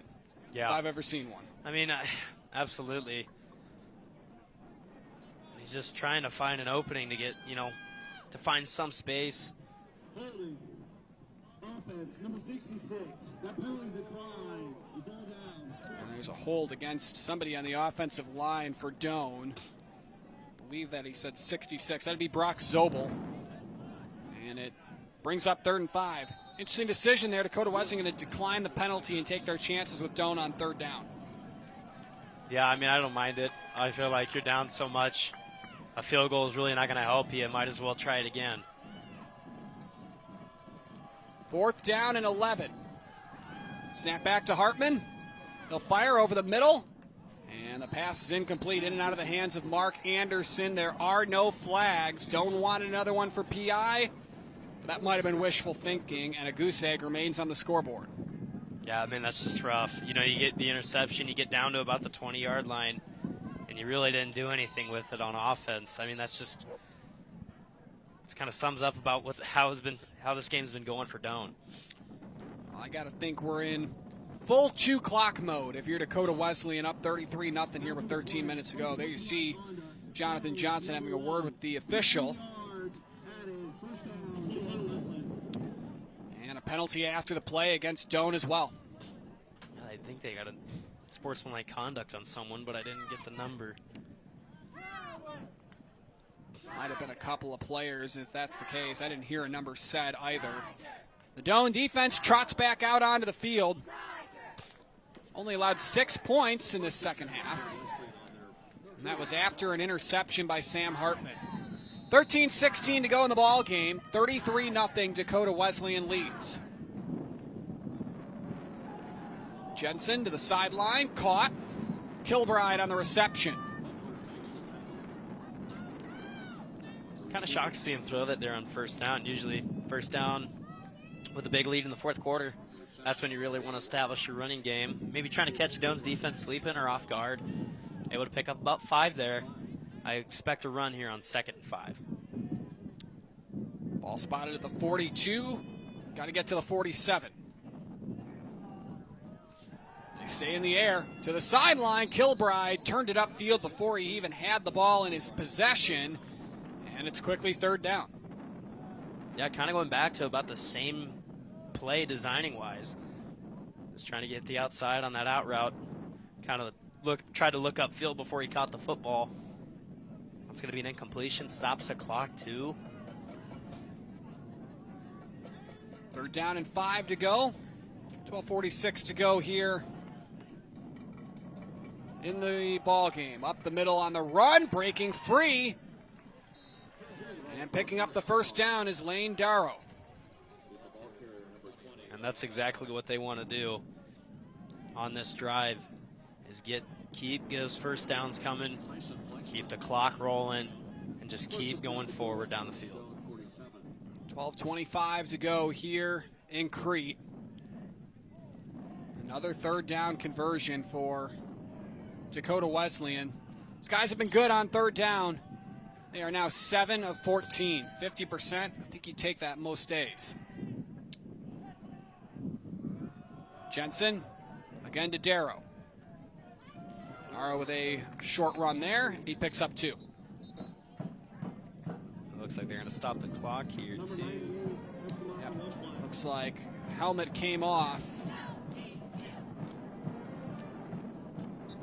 And that's Carson Lavallee, who will take a seat for one play as is mandatory.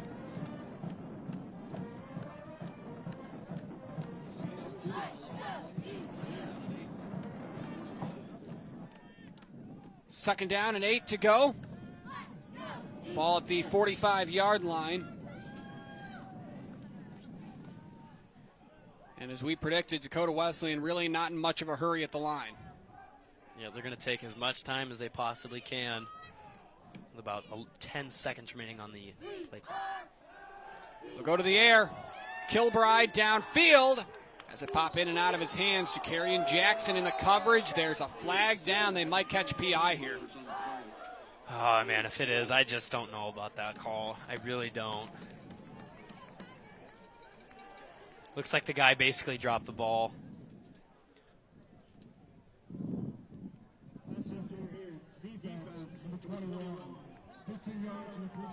It is indeed.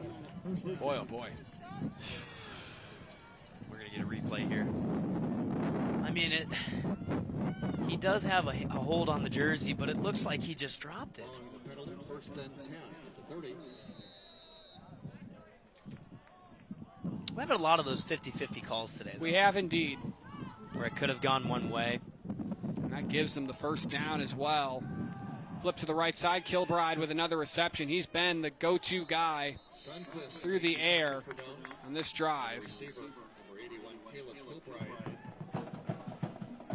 And that's a gain of 3. Yep, going back to their RPO ways. You know, I think Doane's really ready for their run offense.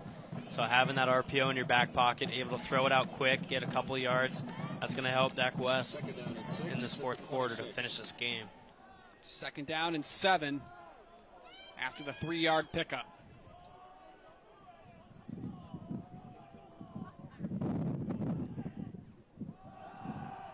Handoff left.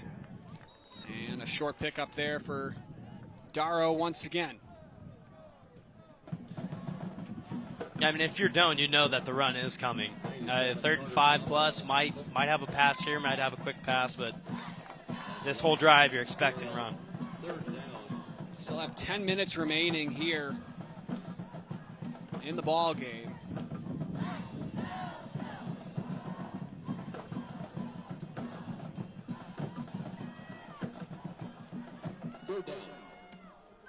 Again, this has been a good spot for Dakota Wesleyan. 7 of 14 on third down today.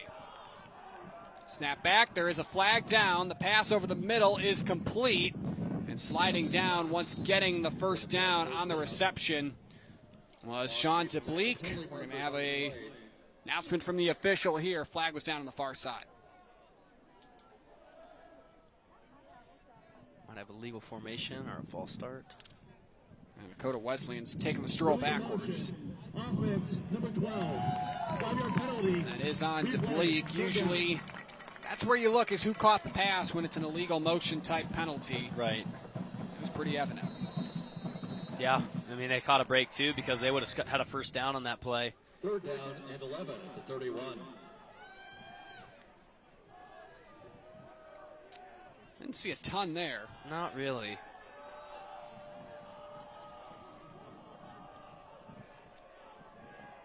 Snap back to the quarterback, Jensen. He rolls out right, fires, passes, incomplete, deflected at the line. Zudevern nearly with his second interception of the ball game. And that makes it 4th and long. That was pretty good pressure there by Doane's D.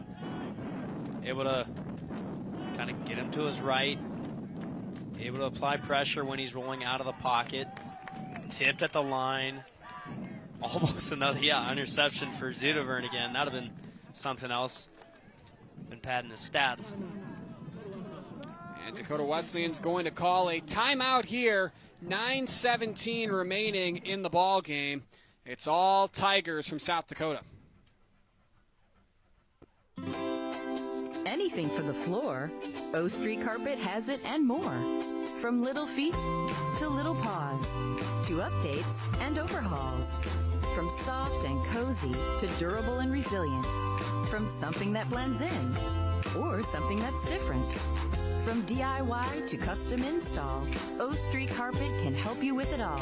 Whatever your needs are for the floor, O Street Carpet has it and more. Women have a 1 in 8 chance for developing breast cancer. Early detection makes a difference. Beatrice Community Hospital's Imaging Center can help with the latest technology, from screening with 3D mammography, breast MRI, breast ultrasound, and breast biopsy. All services conveniently located in the BCH's Imaging Center. Schedule your screening today. Incredible care, incredibly close.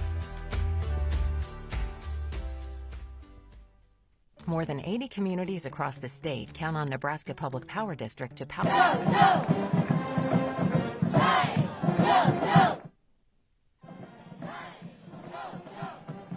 Dakota Wesleyan, they have the ball at the Doane 11. Got to get it to the red zone, to the 20-yard line.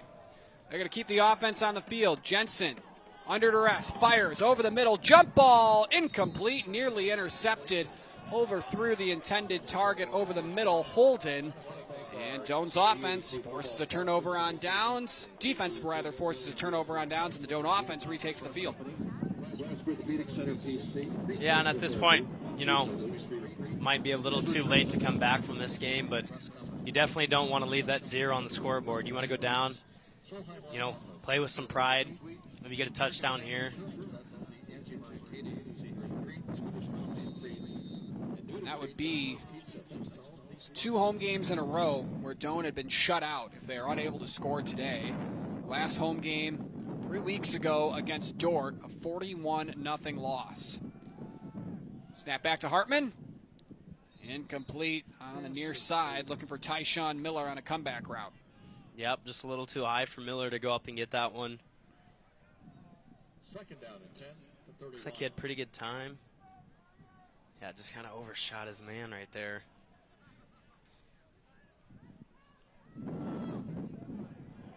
Second and 10 upcoming. Hartman still below 100 yards passing today. He's 13 of 34. He might get over 100 here, though. Flips one to Rian Green, who entering today's game had just under 60 receiving yards on the season. All of a sudden, he's one of the leading receivers in the game for the Tigers. Yeah, no, he's been, the second half, he's been making the most of his opportunities, whether that's running the ball or catching the ball.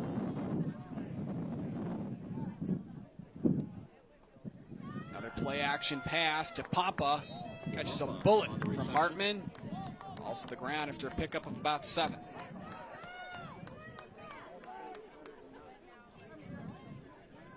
And they're going to try to move quick here, about at midfield, see if they can go down and score really quick.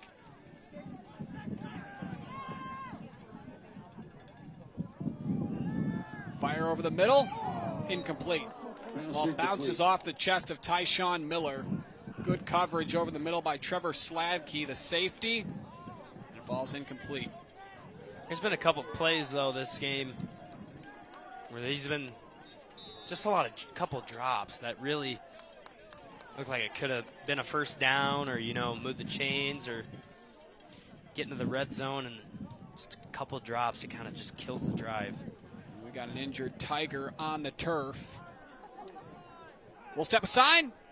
Injury timeout here on News Channel Nebraska. NCN Sports is brought to you by City Bank and Trust in Crete, member FDIC, and by News Channel Nebraska. Want to know which games we're televising each week? Follow us on X at NCN Sports. 20 kids, 1 SUV, and 1 mission. Snacks. Speedy Mart is where the snack squad rolls deep. Whether it's before the first pitch or after the final out, we've got drinks, treats, and all the fuel to keep your team going strong.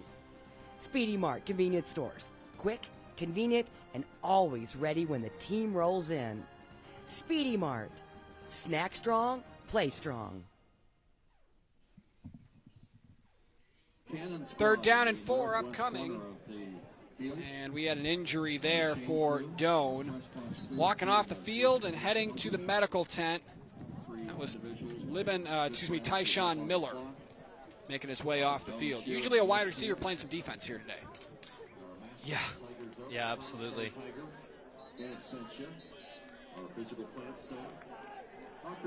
3rd down and 4 upcoming.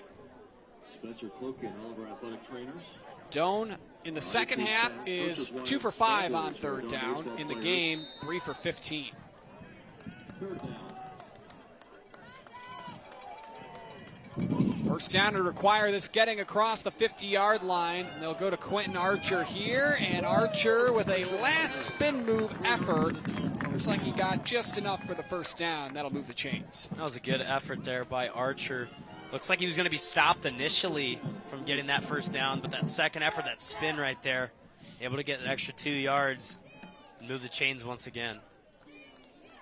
So 1st down and 10, another 3rd down conversion in this second half for Doane. Hartman with a deep drop. Pressure comes over the middle, intercepted. Taken away by Landon Rusink. The Omaha, Nebraska native has the ball popped free. Now it's picked up by Mikey Hart, and Doane then has it come back their way. A wild sequence that results in Doane football. Trent DePapa picks it up. Holy cow, I mean, what do we even say about that play? Looked like 3 people had possession of it. Butter on the football, possibly? Yep. Hot potato? Hot potato. I mean, that was nuts. I got a feeling the officials are going to come together to discuss this. There is a flag here as well.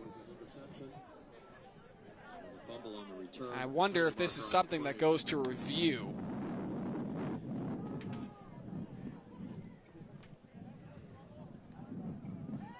I'd like to see the replay and see how the ball got knocked free. I think Wado came across there and popped the ball out. The flag was thrown in the backfield by Hartman. Defense, number 98. Well, it's not going to matter at all now. No, that play was all for naught. Carter Skogsberg, the sophomore defensive end. Here's a look at it, though. Yeah, maybe just a late hit. Throws it into traffic. See Andrew Wado coming across right here. Yep. Doesn't see him. Moves it out. That is fundamental. Yes. Oh, that's just a wild play. From the 32, it's 1st and 10, as Chase mentioned.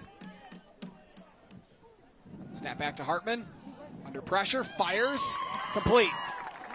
It's a 1st down completion to Mark Anderson. Yep, Anderson's been doing a good job of, making those in crosses, those routes across the middle. He's been doing a good job of getting separation. Able to get that upfield for another 1st down. Doane nearing the red zone. They've been there once today, and they were unable to convert. Here comes pressure. Ball is knocked free. Is that a live ball? It is ruled incomplete. Picking it up and running back the other way just in case for Dakota Wesleyan was Brody Bollinger. And there you hear the announcement. Ruling on the field is an incomplete pass. That is close. No sign they're going to take a look at it. 2nd down. Close game. I'd want to see Dakota Wesleyan probably contest that a bit. Absolutely. It doesn't really make much of a difference right now. But like you said, yeah, challenge flag or something they'd be looking at that again, which they still might. And there's the whistle. And we have a challenge flag on the far side of the field, or at least an ask for a review. Well, Dakota Wesleyan calls their 3rd timeout with 7 minutes to go here in the ball game. We'll take one with them. It's all the Tigers on the far sideline. They lead at 33-0. At first, I was really nervous and intimidated to buy a ring. My experience at Starter Heyman was very easy. I felt like I walked out with the ring that was going to make her go wow and say yes. I love my ring. It is so beautiful. I get compliments on it all the time. I always tell them Starter Heyman. I love it. Yeah, we would definitely recommend Starter Heyman. We're definitely coming back. Sure. We have a wedding band to buy. So. We do, yes. We have wedding bands. We'll be back for that. Starter Heyman Jewelers, downtown 12th and O, South Point Pavilions, and Grand Island.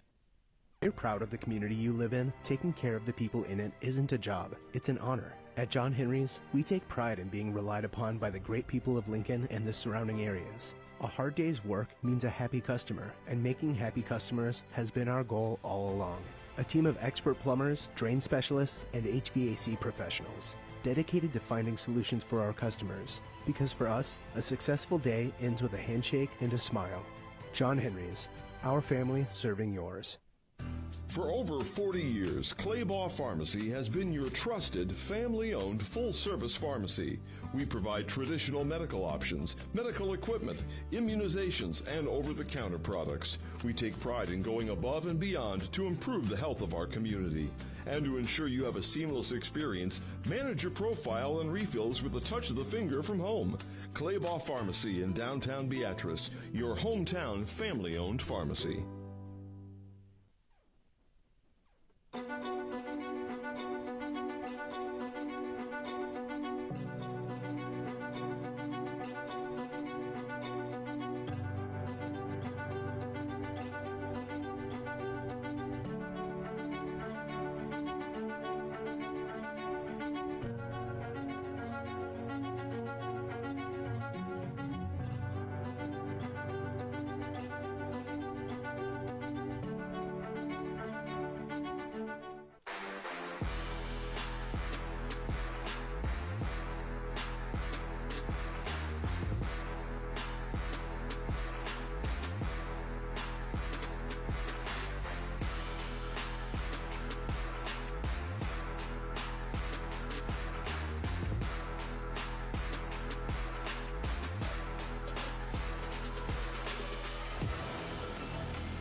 Believe everything's gonna be alright.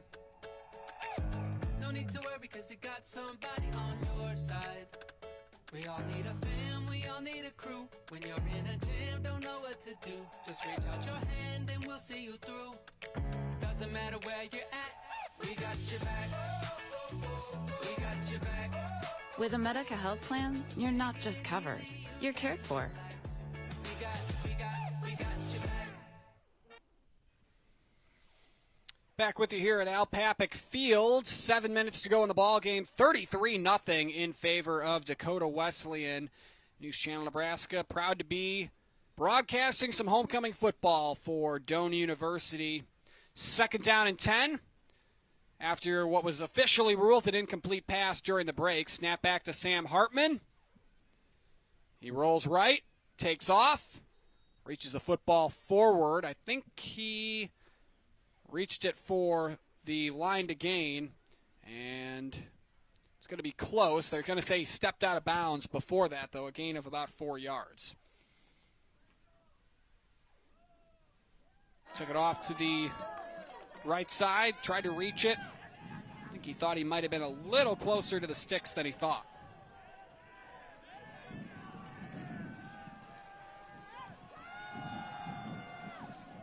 Hartman over the middle.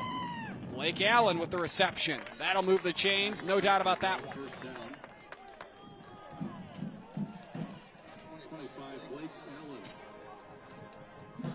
So 3rd down and 5 upcoming here, Chase. 1st and goal. Check that 1st and goal. It was 3rd and 5. Now it's 1st and goal. Pistol set. 2 wide receivers right, 1 to the left.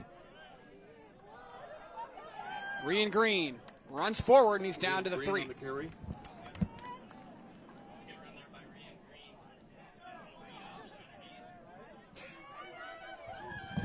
2nd and goal at the 4. The Doane fans would like to see their first touchdown of the day. Would just be their 2nd touchdown of the year at home. Not much doing there, and the ball now down to about the 3-yard line once again. Ryan Green off the right hip of Sam Hartman. To Green. Runs forward, and he is swung down at the 2-yard line. Green on the carry.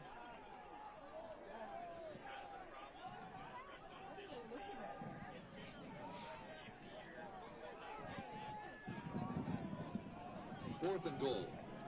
4th down and goal to go. Ball at the 1. Doane trying to get on the board here. Hartman off the right side. It's going to be close. The signal is that is a Doane touchdown. Sam Hartman, for the second time this season, breaks the plane using his legs, and Doane is on the board. Yep.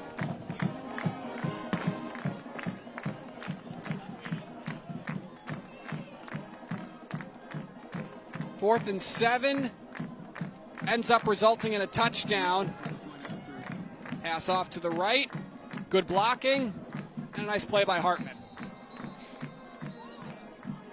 PAT went up, and we had a whistle before that.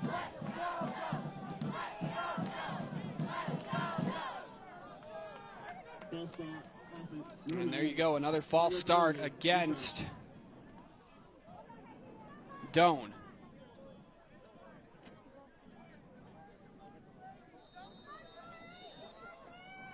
A lot of movement from that offensive line.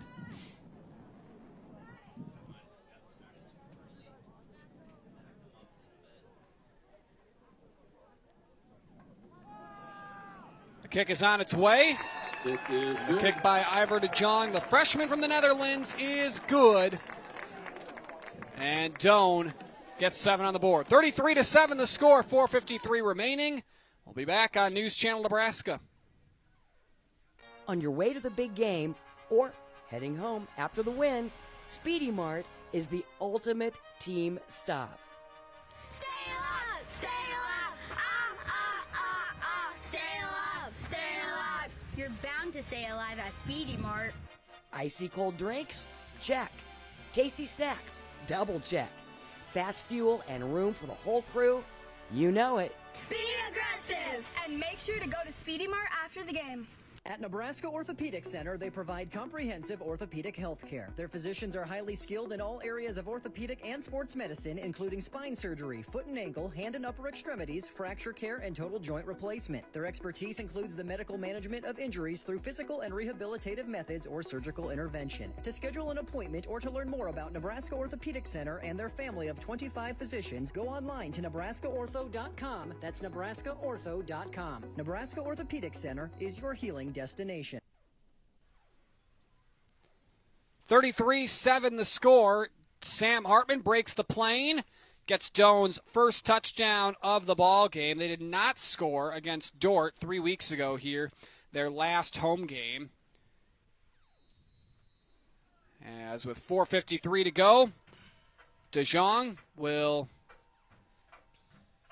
have a teammate hold it on the tee. A fierce south wind. The kick is away, and this one is through the end zone for a touchback. 4:53 to go in the game. 33-7 in favor of Dakota Wesleyan, and the Tiger offense from South Dakota ready to retake the field. Yeah, then I think their whole focus for this drive is to have it be the last drive. Try to take as much time as you can off the clock. They're going to be on shoe clock. They're going to be running the ball, I'd say 90% of the time. And they really just want to get about 3 to 4 first downs right now and basically knee this one out. The Doane defense would love to get their offense on the field one more time, if at all possible. 1st and 10. For the 25, 1st and 10. They hand it off up the middle. And a nice job by the Doane front 7 there, plugging up the running lanes.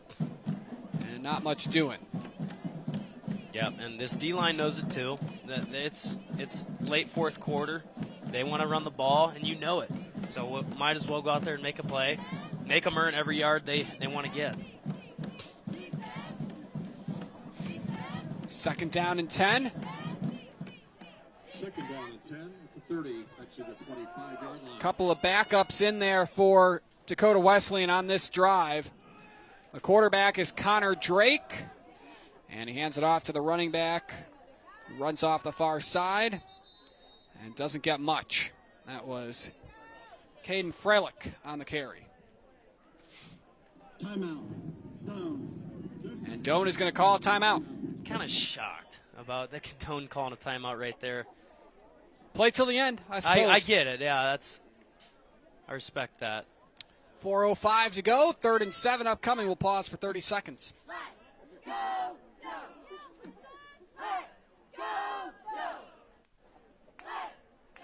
You're proud of the community you live in. Taking care of the people in it isn't a job, it's an honor. At John Henry's, we take pride in being relied upon by the great people of Lincoln and the surrounding areas. A hard day's work means a happy customer, and making happy customers has been our goal all along. A team of expert plumbers, drain specialists, and HVAC professionals, dedicated to finding solutions for our customers. Because for us, a successful day ends with a handshake and a smile. John Henry's, our family serving yours. For over 40 years, Claybaugh Pharmacy has been your trusted, family-owned, full-service pharmacy. We provide traditional medical options, medical equipment, immunizations, and over-the-counter products. We take pride in going above and beyond to improve the health of our community. And to ensure you have a seamless experience, manage your profile and refills with a touch of the finger from home. Claybaugh Pharmacy in downtown Beatrice, your 3rd and 7, and the snap goes over the head of Connor Drake. He picks it up, is hit, driven down at the 1-yard line. Not quite enough, I don't believe, for a safety, but it's 4th down, and the punt will come from deep in the end zone. I mean, way to take advantage of, a bad snap, maybe a bad catch. Look at Schuler just right downhill, not taking any chances. Great tackle, huge tackle for loss. And Doane's going to call it a final timeout. Well, Jonathan Johnson, talk about playing till the end, is exactly what he is doing. Our post game coming up, brought to you in part by Custom Sports. We'll talk with head coach Jonathan Johnson about the game that was, take a look at our top plays. Unfortunately, I think there's going to be a lot of them on the Dakota Wesleyan side. I agree. Just a lot of big plays, chunk plays, And, if you're Doane, you didn't really have, other than this last touchdown, you don't really have any, highlights or big plays. But there are some things that you can take away from this game that you can use for next week's game, and they are positive, so don't hang your head. 4th and 31 after the sack, after the problematic snap. And the kick from Welch from deep in his own end zone is away. Short field. And Jakarian Jackson, that's Blake Allen back there to return the punt. First time we've seen him return a punt today. He lets Dakota Wesleyan field it around the 46-yard line. Dangerous play there. That touches him. That's a live ball and fair game for Dakota Wesleyan. Yeah, you're right. And I was scared it did touch him. It was really close the whole time. But they get the ball back. About 3.5 minutes left in the game. Potentially try to get another touchdown. Oh, that's awfully close. A little too close for comfort right there. And there's been a couple of those today where, I think Garrett Papp, one of his kicks, it was a low snap. He couldn't field it the best, and he kicked it away. And we were sort of saying, I wonder if at the sideline, I know you got away with it. Maybe just take your losses on that one. Right. Sam Hartman with Rian Green to his left hip. Could be the final drive of the ball game here for Doane. Hartman will drop back to throw. Under duress, throws over the middle. Rian Green, did he hang on to it? He did not. He reached with his left arm. And we'll see the replay, but officials are waving this one off as an incomplete pass. Yeah, even though it was an incomplete pass, what an effort there by Rian Green. Throws over the middle. I mean, if it was incomplete, that was the best incomplete pass I've ever seen. 2nd down and 10 to go after what was evidently incomplete. Hartman, plenty of time, fires. got his man. Pass caught on the sideline by Mark Anderson. They've been hitting Mark Anderson on those routes, for a couple times today, and it's been working out. He's just able to get that separation across the middle of the field, carry it to the other sideline. Good throw by Hartman. 33-7.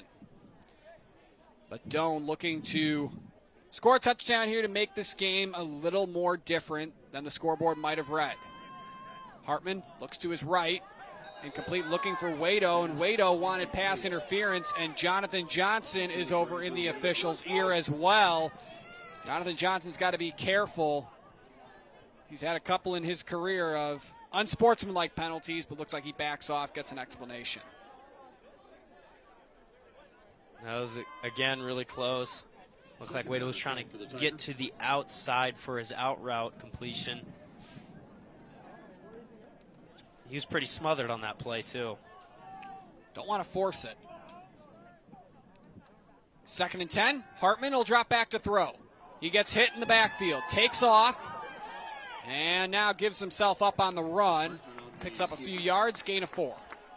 Yeah, there was a couple missed tackles there by Hartman, able to make something out of nothing, really. And Hartman will have to take a seat for one play, which means Noah Boris is in for the first time today. Redshirt freshman from Georgetown, Texas. He took a lick at the end of that play.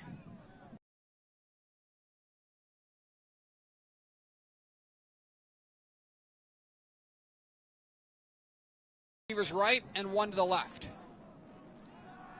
He's going to throw. Noah Boris going downfield. Pass is incomplete. And again, Doane wants pass interference. No call.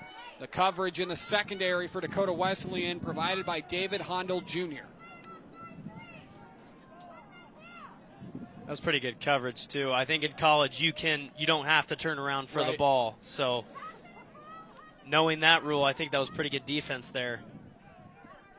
Didn't really get too handsy. 4th and 6. Doane's going to go for it. They converted once earlier today, 1 for 3. Boris chased out of the pocket. He's going to look downfield. Incomplete, nearly intercepted. Mikey Hart with the pass breakup. And Dakota Wesleyan, both teams out of timeouts. They'll retake the field, likely to just put this one away. Yeah, and that's unfortunate. Boris gets a couple plays at the end of the game, rolls to his right, thinks he has a man downfield. That's just better coverage. And with that play, I think Dak West is going to pretty much seal the deal here.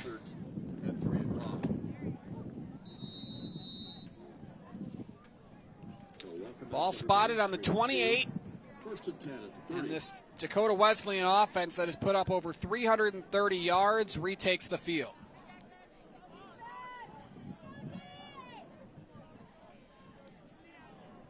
Connor Drake in at quarterback, the backup. Hands one off. And on the run, it's Darrow, and he gets 3. Yeah, I wouldn't expect much other than, inside handoffs. Smart with the football. Bleed clock right here. It's going to take us to the 2-minute warning. Will indeed. Dakota Wesleyan does not need to snap it before then. Play clock at 2:16, play clock at 16, game clock at 2:16.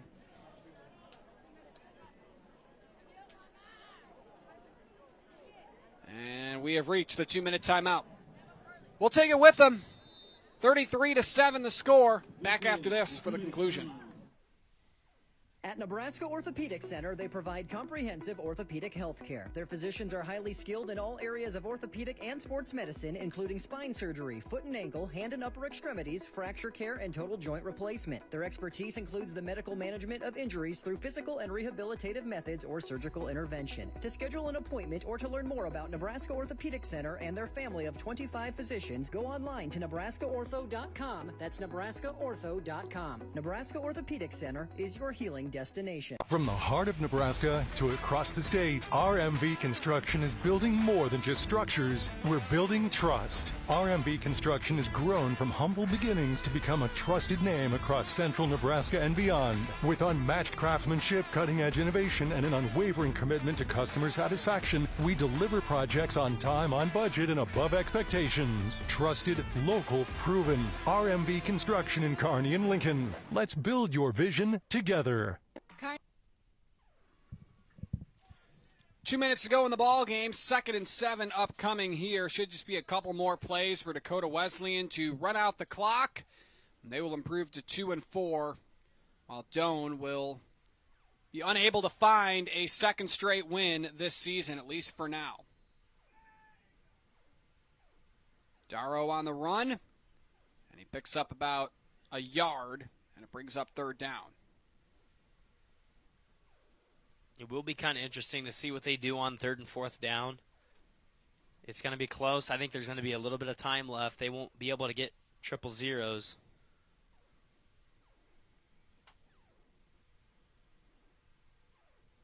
Yeah, they're in no hurry here to get to the line, are they? No. They got all the time in the world. 3rd and about 7 yards to go.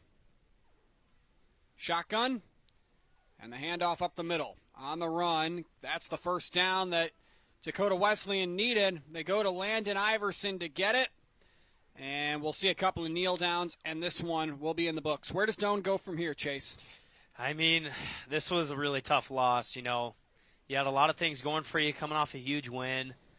And looking to get that second win, get a win streak, move to 2-3. And it just didn't happen that way. And I feel like there are a lot of things that they need to work on still. Thought that penalties were going to be cleaned up, but they had a good amount today. I mean, might have to just go back to fundamentals. Start back at, almost square one. Handoff up the middle. Iverson gets that one.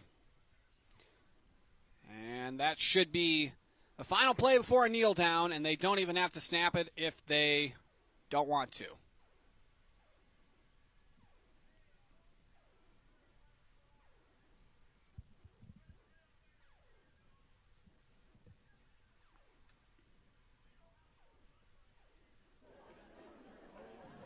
They're going to run a play, however, which is interesting. They hand it off up the middle. Iverson runs it forward, and that'll do it. Dakota Wesleyan spoils homecoming for the Doane Tigers and knocks off Doane by a score of 33-7. Chase, your final thoughts, quick thoughts before postgame. I mean, don't hang your heads. It's homecoming. There's a lot of things. Go hug your family, but yeah. Back to the drawing board tomorrow or Monday. Definitely got a lot of things to fix. Alrighty, we will talk with Jonathan Johnson and have top plays next. NCN Sports is brought to you by City Bank and Trust in Crete, member FDIC, and by News Channel Nebraska. Want to know which games we're televising each week? Follow us on X at NCN Sports. I spend with purpose because I bank with purpose at Liberty First Credit Union. With my Liberty Plus checking account, I can earn extra cash just for spending on everyday things, like groceries, online or in-store purchases, and lunch. At Liberty First, anyone can join, so start earning money to spend on the things you love. Start banking with purpose. Start banking with Liberty First Credit Union.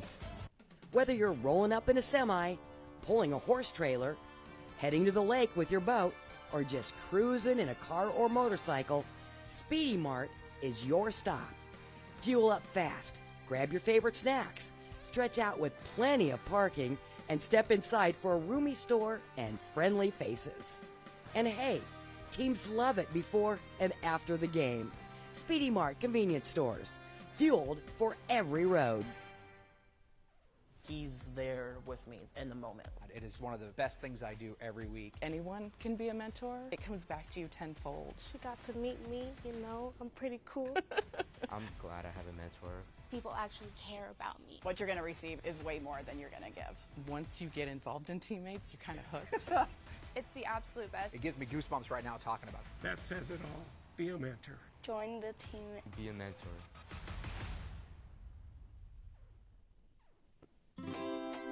Anything for the floor, O Street Carpet has it and more. From little feet to little paws, to updates and overhauls. From soft and cozy to durable and resilient. From something that blends in or something that's different. From DIY to custom install, O Street Carpet can help you with it all. Whatever your needs are for the floor, O Street Carpet has it and more. Women have a 1 in 8 chance for developing breast cancer. Early detection makes a difference. Beatrice Community Hospital's Imaging Center can help with the latest technology, from screening with 3D mammography, breast MRI, breast ultrasound, and breast biopsy. All services conveniently located in the BCH's Imaging Center. Schedule your screening today. Incredible care, incredibly close. More than 80 communities across the state count on Nebraska Public Power District to power their every day. And like a dependable neighbor, we work tirelessly to make our communities a better place to live. From preparing them for economic growth, to partnering in local events, to educating tomorrow's workforce, we are charged with creating community connections that are just as trusted and reliable as the electricity we provide. NPPD, powering our state, empowering our communities. When you have the inventory people want and a team that understands what you need, there's one place to go. Big Red Motorsports in O'Neill.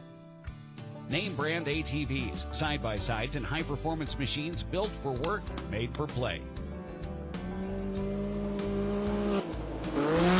And the service doesn't stop at the sale.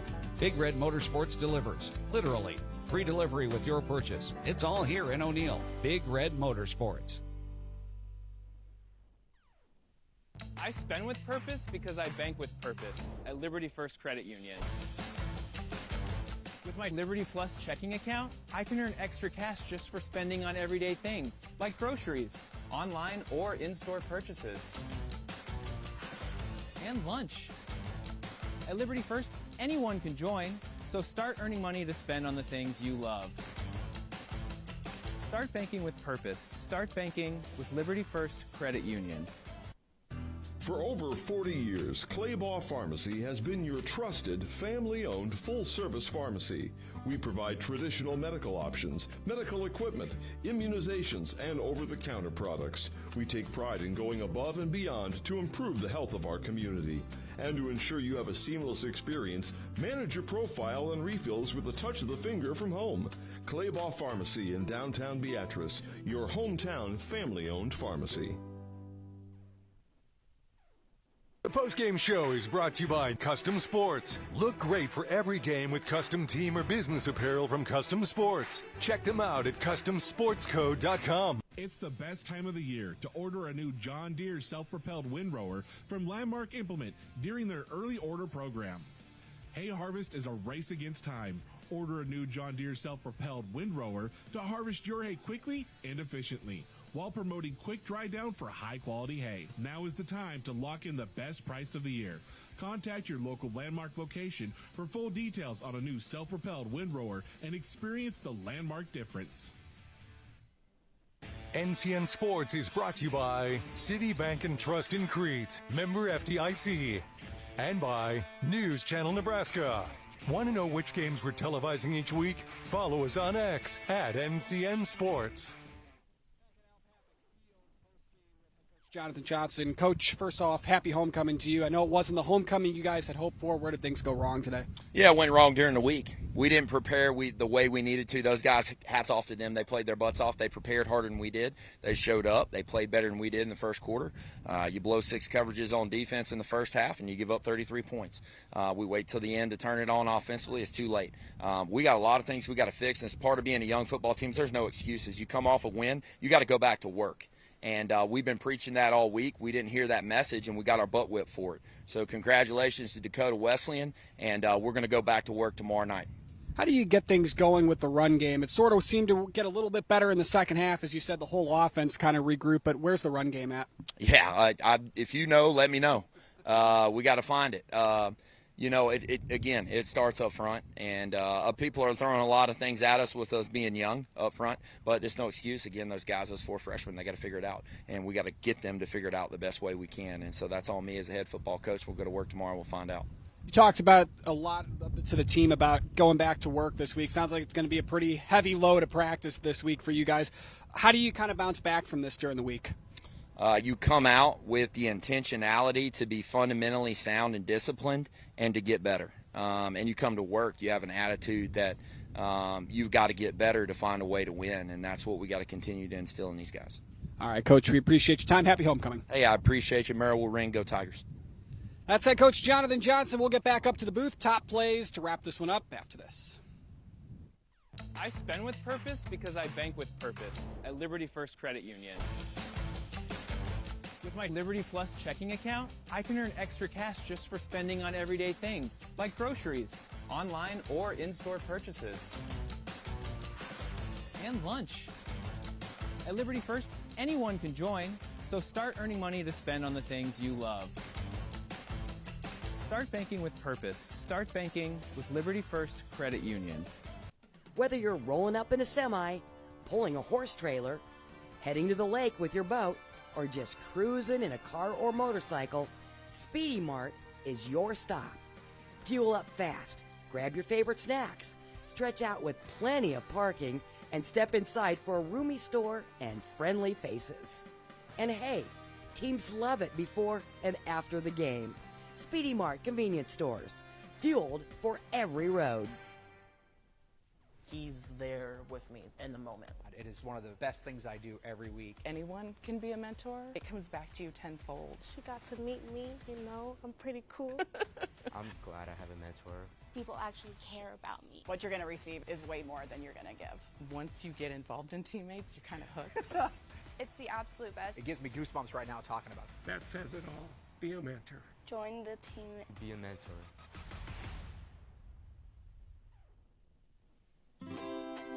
Anything for the floor, O Street Carpet has it and more. From little feet to little paws, to updates and overhauls. From soft and cozy to durable and resilient. From something that blends in or something that's different.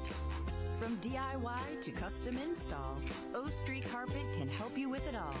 Whatever your needs are for the floor, O Street Carpet has it and more. The postgame show is brought to you by Custom Sports. Look great for every game with custom team or business apparel from Custom Sports. Check them out at CustomSportsCode.com. Women have a 1 in 8.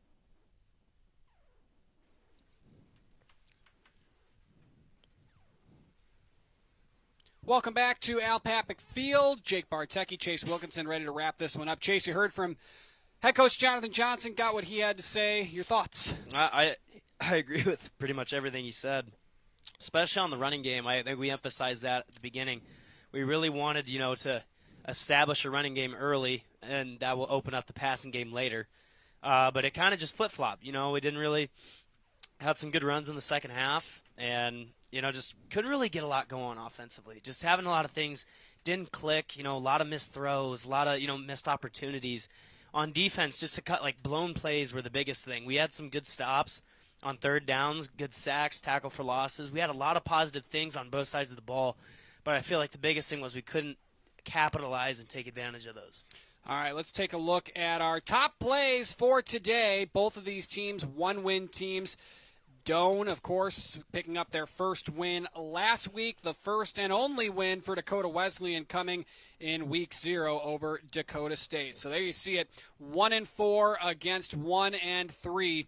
As Dakota Wesleyan out in those beautiful charcoal gray and blue uniforms today, making the trip down for Doane homecoming. First quarter, let's take a look at what we got here, Chase. Opening possession for Dakota Wesleyan. Getting chased out of the pocket is Jensen. How did he make this touchdown happen to DeBleek? He had 2 wide receivers down there in the same corner. You might as well just throw it down to that corner and hope one of your guys, picks it up and scores, and that's what happened. And how about this play? Reese Zudever, no matter how poorly the Tigers might have defended the pass, 3 tackles for loss and a sack today for one of your senior leaders and a Nebraska-born player. That's good to see. Yeah, and an interception. Jensen will drop back to throw here, fires to the end zone. Cole Holden leans over, dives, makes the grab. And that was the first of 2 touchdowns he had today. You heard about blown coverages from Jonathan Johnson. I think that might have been one of them. Yeah, absolutely. It's just man-to-man, inside post. You got inside leverage.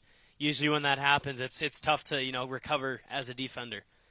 There you see the ball pop out of the hands of Jed Jensen. It was Schuler who got home, knocked it free. Ball would luckily pop right back into his chest, and he would smother it to keep it from going into the turnover area. Here's a drop back from Jensen, fires over the middle. Cole Holden, slow motion in the replay game, but nothing slow about this play. He was shot out of a cannon when he got those 2 blocks.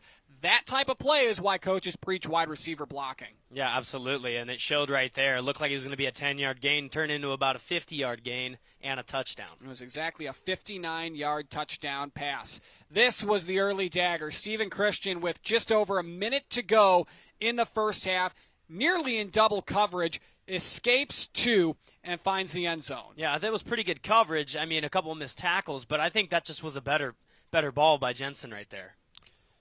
And Christian, that was the longest receiving touchdown of his season. Hello there, Chase McGillivray. Back to the second half. Jed Jensen dropping back to throw, looking wide open, and he's got his man. And it was Kilbride with the touchdown. Talk about a quarterback spreading the ball around to a bunch of his different targets. He passed it around to 12 of them today. Yeah, and Jensen looked so good and so calm in the pocket. Other than this throw. And Reese Zudever, off a deflected pass, picks it up. You mentioned that interception. He had a couple of tackles for loss as well. Boy, oh boy, he gets one blocker. I think he's gone. The quarterback's the one who tracks him down. Yeah, I mean, that's a way to make up for the interception, at least get the tackle to prevent him from scoring. But what a heads-up play there by Zudever, and way to return it. And Doane would finally cash in off that play. 4th and goal, a 4th down situation where they have not been very good this season, neither near the goal line nor on 4th down. And Sam Hartman ends the day with a touchdown for Doane. Doane gets on the board, but unfortunately falls today on homecoming, 33-7. Happy homecoming to one and all for Chase Wilkinson. I'm Jake Bartecki saying goodbye, good afternoon, and see you next time from Al Papik Field.